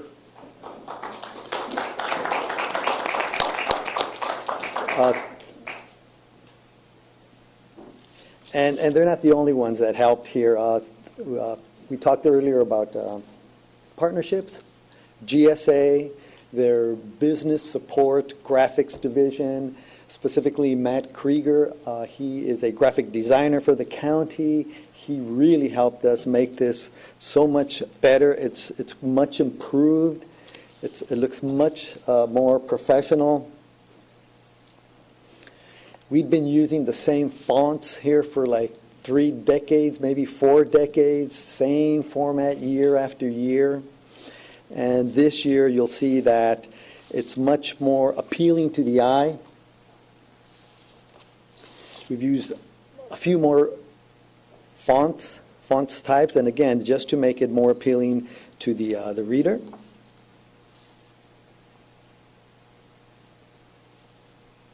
Also, I have to recognize one additional staff member. She's not here today.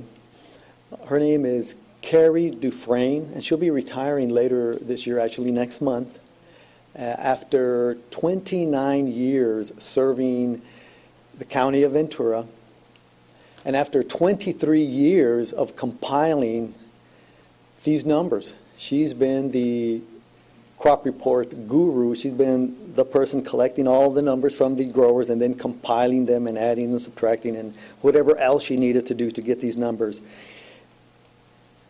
And so I have to recognize Carrie, and we actually do recognize her on the back cover, the shot of her, and some recognition for her as well. Okay, well, let's see if I can do this right.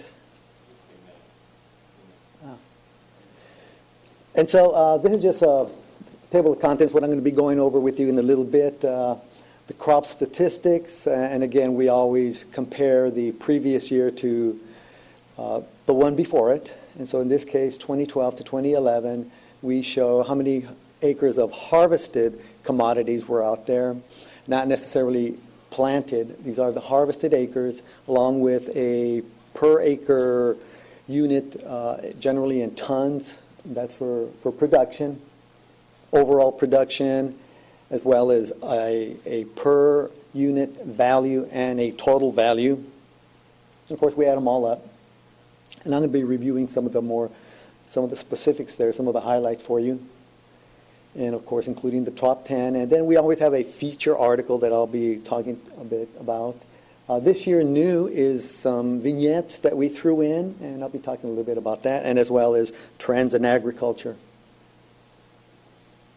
And so this is the big number, and you may not know that, but this is a record year for Ventura County. 2012 was a record year in terms of production value for the county. Not by a lot, but enough to be a record for us. In 2011, we had a 1% decrease, and this year that was offset with a 1.6% increase. So in all, a record year for Ventura County agriculture. Again, no surprise to probably anybody, but our number one crop again this year is strawberries, inched up. And strawberries is about $500 million, $500 million over second place. So by far and by large, strawberries is the largest crop for Ventura County, by far number one.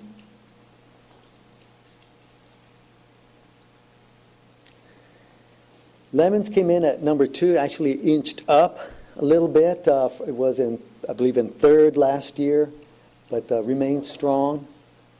in second. Raspberries, they had a slight increase, continue that upward movement, but lemons had an even better year. And so even though raspberries had an up year, they dropped to third based on superior performance by lemons. Nursery stock, I believe, remained in fourth place. And I believe they had an uptick in overall value. And I like to think that this is reflective of the improving housing sector, the fact that we're selling more nursery stock again. Celery remains at the top 10, continues to do well. And I'll talk a little bit more about these crops in the trends.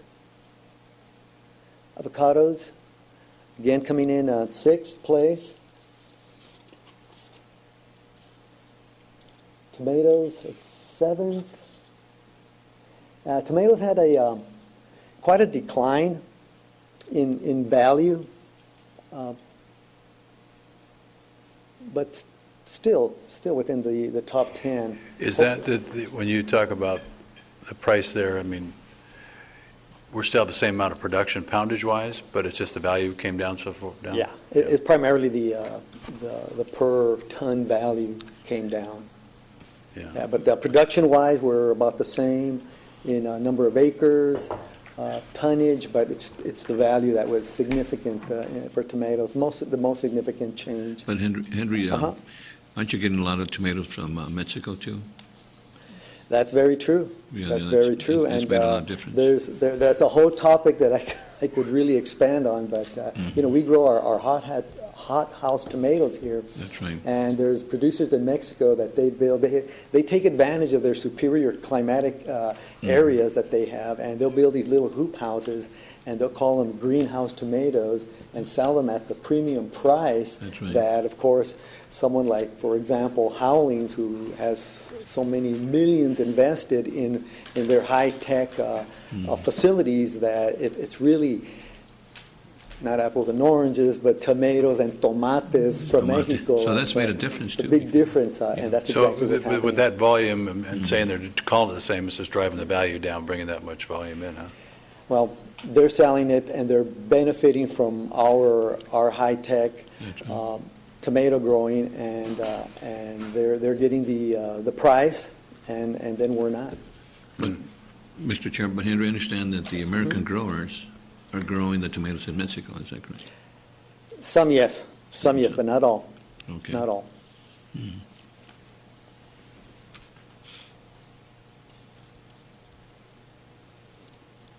Okay, peppers. Peppers remains in the top 10.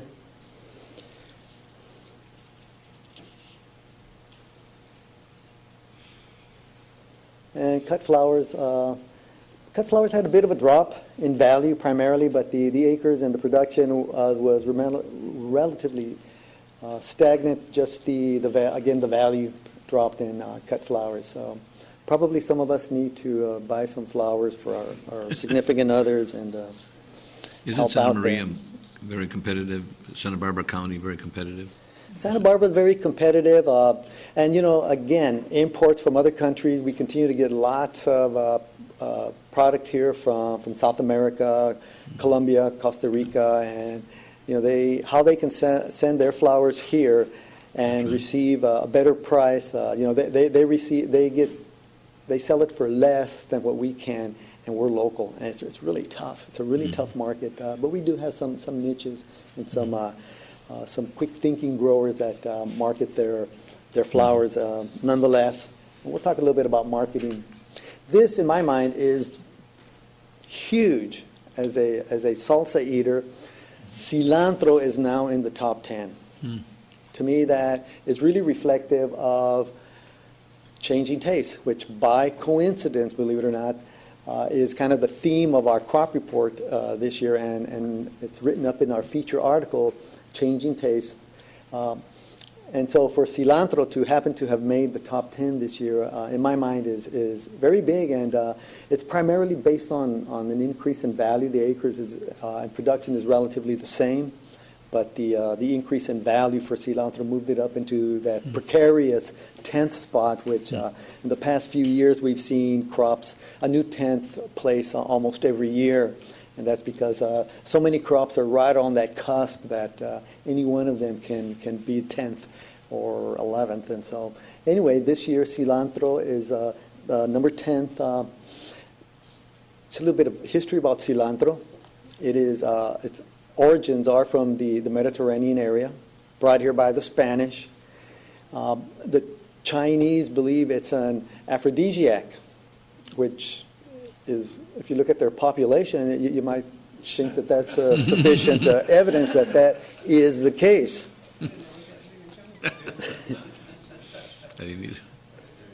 But cilantro, changing tastes.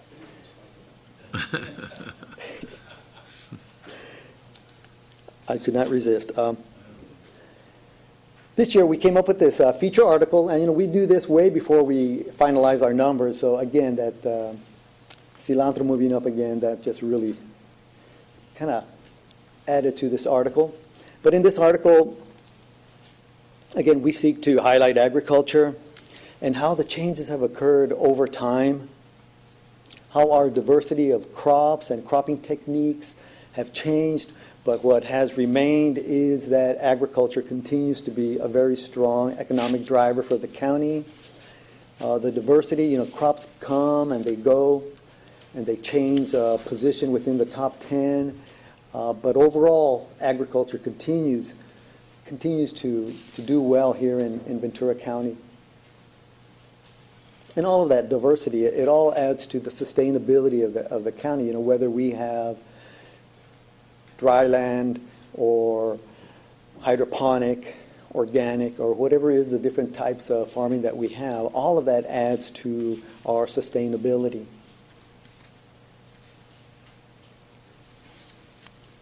This year we'd added these vignettes, kind of to expand on the overall topic about sustainability in the county, to highlight some of the activities that growers engage in to help market their produce. So we have a little vignette on certified farmers markets, another one on community gardens, another one on community supported agriculture, CSAs, which Supervisor Long is working to start one here for county employees. And in each one of these vignettes, I'll add that we also include a brief example of what we do, what the Ag Commissioner's Office and staff do to assist in these various endeavors and farmers markets and community gardens and CSAs. And we have another one on organic farming, another one about farm stands, agritourism, and then the old faithful coolers, packers, and shippers with which, if they did not exist here, probably agriculture would not exist. So we definitely need that infrastructure and these other marketing methods in order to move our produce along. And these vignettes really serve to help spice up the look of the crop report and just add some additional flavor. Put this slide up. If you look on page 16, it's just this side of the inside cover. You'll see this same slide. And what we've done is, in order to show the history of ag in the county, we went back and looked 10 years back, all the way back to 1922. And we listed the top 10 commodities for each one of those 10 years up until the present, 2012. It's really fascinating in my mind to see this because you can really see how agriculture has changed in the county. If you look back on the list for 1932 onwards up until 1992, lemons was the #1 commodity. For all them decades, I believe that was like 8 decades, lemons was the #1 commodity. And then in about 2001, strawberries overtook lemons as the #1 commodity. And we actually have a nice little graph on page 15 comparing strawberries and lemons that you can take a look at. And you can see back when that occurred, back in 2001, when strawberries overtook lemons. And even though that's happened, lemons is a number two. You know, they remain a very powerful commodity for us here in Ventura County. And we are the number one lemon producing county in the nation still. And so this history of crops in the county on page 16, I thought came out really good how staff has presented that and gives folks an idea of how commodities have changed, how the top 10 changes over time. And you can look through those lists and see commodities as they bounce up and down, which is reflective of the diversity of the... Yeah, that's a great history piece. I just noted, you think of Ventura County as avocados, but it wasn't until 72 it even made this list, Yep. Really. And then it's also interesting how you have back here, looking at your different production of acreage, where you see avocados were up about 15% in production. I mean, they added, 2,500 acres of... That's a lot. I have to point out, Chairman Foy, that was a correction of an error that we committed back in 2011, and it's footnoted and it's in my letter too. There has been an increase of avocado. We know that. We know that companies from San Diego County are moving up here. Yeah. We also know that there's as some lemons are taken out due to age and other factors. Avocados are being put in there, and some are in production, and some are not. So we did have an increase in avocado production, but we also had a correction that we made because we missed some acreage back in 2011. Yeah. No, there's been a lot since then added, and then but also back here, and another one that was interesting I thought was this honey the production. Did you see that?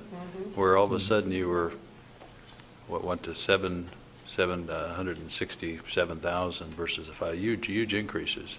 And I mean, look at the money. You almost doubled the amount, over doubled the amount of... There was a few crops that I'll mention that really did surprise us a little bit. Mandarins, tangelos, if you look at that, they almost doubled in value, in overall value as well. And this is because there's been some plantings, and now they're starting to come into production.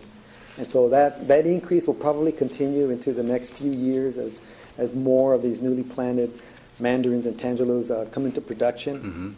Also, blueberries.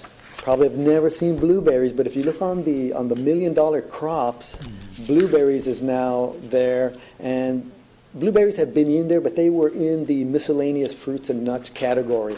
But they've gotten so big now at about $13 million that we thought that we should pull them out and single them out for inclusion in that $1 million crop list. And so you'll see that, and that's brand new. And my prediction is that blueberries will continue to go up. And right now they're at 13, that precarious 10th spot that I was talking about earlier. I'm thinking maybe 3 years or so, if this trend continues, we could see blueberries up in the 10th spot. We'll see what happens. I mean, we're growing. We're a good region to grow blueberries, you're saying, or not? Oh yes. Yeah. Oh yes. So that's great. We're really good at berries. Yeah, berries again, for us here in Ventura County, with some of the most expensive ag land in the state, we need high return commodities, and that coupled with the desire of baby boomers to not age, or to age better and have antioxidant-rich foods. It works just hand in hand. High return crops, they're in high demand by consumers. It's what we need to grow here in the county, and that trend will probably continue up until we run out of a particular resource, possibly water, possibly labor. We'll have to wait and see. Hopefully we get some rain this coming year and not another third drought year in a row. And then, of course, the precarious situation with farm labor is it's going to stay out there. And as the housing market perks up, a lot of those farm workers may decide that they can have a better job in construction. And so it's very competitive in the whole state. We all compete for the same workers, and other areas of the state they have a lower cost of living, and so that factors into how can we attract enough farm workers here if we don't have sufficient and reasonable priced housing. And let me get off of that one because I'll. So anyway, Don't get me on that. are there any questions? Mr. Chair, staff did an excellent job on this one. This is really It's beautiful. beautiful. It's You did- beautiful. you did They've done very, very good job. The question I have on top, Yes. is that from the Oxnard sugar beet? I'm sorry? Oh, it is from Oxnard sugar, yeah. The one photo on Oh, top that shows. yeah, I did mention the photos. This is from the Ventura, the Museum of Ventura, and this is shows a sugar beet hauler. I think the name of the picture is Man Hauling Sugar Beets, appropriately It's named. by Oxnard, probably over by Willie Road or. Yes. Marcia. Yeah. Yes. Good job. The middle picture here, it's actually lemon, or I think lemons being processed, Mm-hmm. and they're being processed the same way they're still processed today. Farmers are not going to fix something if it ain't broke. And then, of course, the strawberries are the number one. And the strawberries started coming up in 82, I think is when they made the top 10, right? Strawberries. 2001. And one? 2001. Oh. They took over lemon. Yeah, that's right. Yeah. And on the backside, that is representative of the top 10. And a picture here of one of our staff, Jamie Masterite, very creative. Beautiful. And when we have art contests, she's always in the top contenders up there, just so you'll know. So we have our own resident artist here who came up with this very creative picture to illustrate the top 10 for us, along with our county. Could I ask a couple questions? Yes, please. One is because we are having water shortages and it seems like it's getting worse and not better, what crops do you see might be the ones that are most impacted and we might be seeing a shift towards less water-intensive crops? Well, what will happen is, because this is all driven by market forces, consumer preferences and resources, the commodities with which they make the least amount are the commodities that they're not going to grow. Okay. And so the commodities that they make the most of, they're going to continue to grow because that's the most return. And so growers that have water will continue to use the water that they have. It depends on the marketplace. People will just pay more for those water-intensive crops, potentially, is what you think. Yes. The other huge difference, and why, even though we don't have almonds, why almonds is number one, just as an example, is because of superior irrigation techniques. And so that's what I'm looking to as far as changes in technology, is that we're going to continue to work on superior irrigation techniques because there's only so much water, and the best thing we can do is just to have better irrigation techniques. So I'll be looking at more of that in the future. And then also, I was at the Toastmasters and heard one of your employees just, make a great speech and use the same expression that I see and hear. And I was wondering about it then, and I wonder about it now, where it talks about greenhouses for nursery or tomatoes and cucumbers that literally grow overnight. Now, what does that mean? I said you were the one that mentioned it. That's right. I don't know if I should stand. Please. That actually, if you ever get a chance to tour Howland, you can, if you stand there long enough, you can watch the cucumbers grow. It is phenomenal. So you can actually watch the cucumbers grow. It is phenomenal. They harvest every single day. How about that? How about that? That's where that line came from. Thank you. I did have a tour scheduled there, and I'll have to reschedule. But I look forward to seeing cucumbers grow. And then this is Corinne Bell, and her name and hands are all through this report, and she is now taking over the duties of Carrie Dufresne and will be heading our crop report again. That's why you have such a difference between previous crop reports and why this one is so beautiful. It is nice to see a narrative and just instead of numbers, and then the photographs really make it visually appealing, and your font and all. And also in the little vignettes, I think I know it's hard to get the data, and I was seeing where the state, I guess, is working on trying to get more of an understanding of the CSAs, the community-supported agriculture, but having this be kind of customer friendly, so if you want to know about CSAs, they're listed in here. Same thing with farmers markets and community gardens. It would be nice to have those if we can get that information. I think it'd be a very valuable piece to have. But thank you. I think you've done a great job. Thank you. So, Henry, now, where do we rank statewide now as a county? You have Not those all numbers the, out not all yet? the counties have submitted their crop reports, but I'm already working on that. I am thinking we're in the top 10. The only one that might surpass us, and I'm waiting for them, is San Diego County, because we're always very competitive with Kings County and San Diego County. Again, we're at that precarious 10th spot, just like cilantro, so we'll see. But if by some chance San Diego County unseats us from 10, we will no longer see the top 10 list. We will start seeing the top 11 list. So if we rank top 10 or top 11, how does that rank nationally then? Generally, there's only one other county in the whole nation that, and I don't know where that county is, but that beats us out of one of the spots. Otherwise, it's all California. Always And we're looking for, the Census of Agriculture was taken last year, and so they should be coming out with their new report. The most recent version is the 2007 version. It's done every 5 years, so the information was taken last year. It's being compiled and whatnot, so I'm very curious to see that and see where we rank nationally in many of these commodities, and of course overall. So the top 10 or 11 or 12 Right counties now, are all California since plus it hasn't Nuance. come out yet, we are still in the top 10 nationally. All right, that's what I'd like to hear. That's great. Good. That's wonderful. And you think about that as a county, when half our county is still national forest. You think about how well we rank, yeah. When some of these other counties we rank against here in California don't have that same issue, yeah. Yeah, and since I came to Ventura 5 years ago, to be this close to the megalopolis of Los Angeles and still have this much agriculture is a testament to the people of Ventura County that love agriculture and help to protect agriculture. Great. I love agriculture.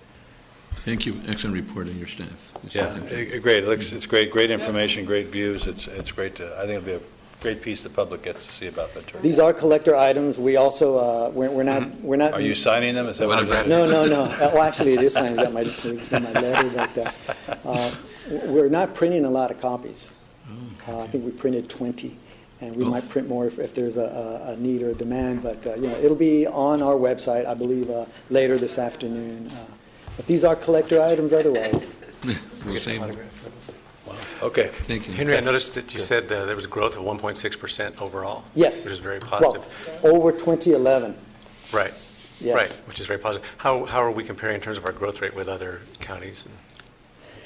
Yeah, I've been following the other counties, and they're all over the place. There's some that have had decreases, some that have had huge increases. It's all dependent on not only the market forces, but also weather, pests. We're struggling right now with the Asian citrus psyllid that if things don't go our way could hurt our ability to produce citrus. Is that under control now, Henry?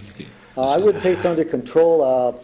We're still monitoring. We've had a bit of a lull in the fines, the number of fines, but we know from last year's experience and in September, we just had a tremendous increase of fines the remainder of the year, and so we're thinking that that's going to happen again. So we're thinking that in September they're going to start just showing up, and then we'll need to deal with them. The growers have been great, and they keep treating for this pest, even though they don't usually treat as much to protect their citrus, but in this case, because of the disease being fatal and no cure, they're having to treat to kill this pest. So for now, we do have control over the it's the disease that we're trying to avoid by eliminating the pest. Henry, we know you and your team are very vigilant about that too, constantly enforcing those rules, and it just never ends, right? It's 24/7. So 24/7. Congratulations on a great report and showing growth, I think, for the whole county in spite of all these challenges. So Yeah, just one other quick question before you go is, I know there's a strawberry issue going on with this glut of strawberries and costs, and what's going to, that going to make a major effect or a short-term deal? I mean, I thought there was a whole strawberry thing was happening about this year. Yeah. Well, I mean, is there anything? What do you see? Well, Well, we've already seen it. There was an article Yeah, I reflective saw of that. that. And I we've mean- known that this was happening because of what happened in January and February and March. Prediction for next year is we're not going to hit the same mark we did this year. Strawberries being our number one commodity, any percentage hit there is huge. It's huge, yeah. It's huge in the overall, and so we're going to take a hit of a few $1 million on that. I mean, it's kind of like a perfect storm, everything coming together and make all that happen. Is that something that's hopefully not going to happen again, or is just all this production all over the world kind of thing? And Well, the weather is always a wild card in any farming situation. The likelihood of us experiencing another similar phenomena is very remote. Okay. What we are likely to be faced with is what's happening right now. If you can imagine, a grower needs to put over $10,000 per acre before he pulls out one strawberry. Before he's able to harvest one strawberry, he's already put over $10,000 per acre.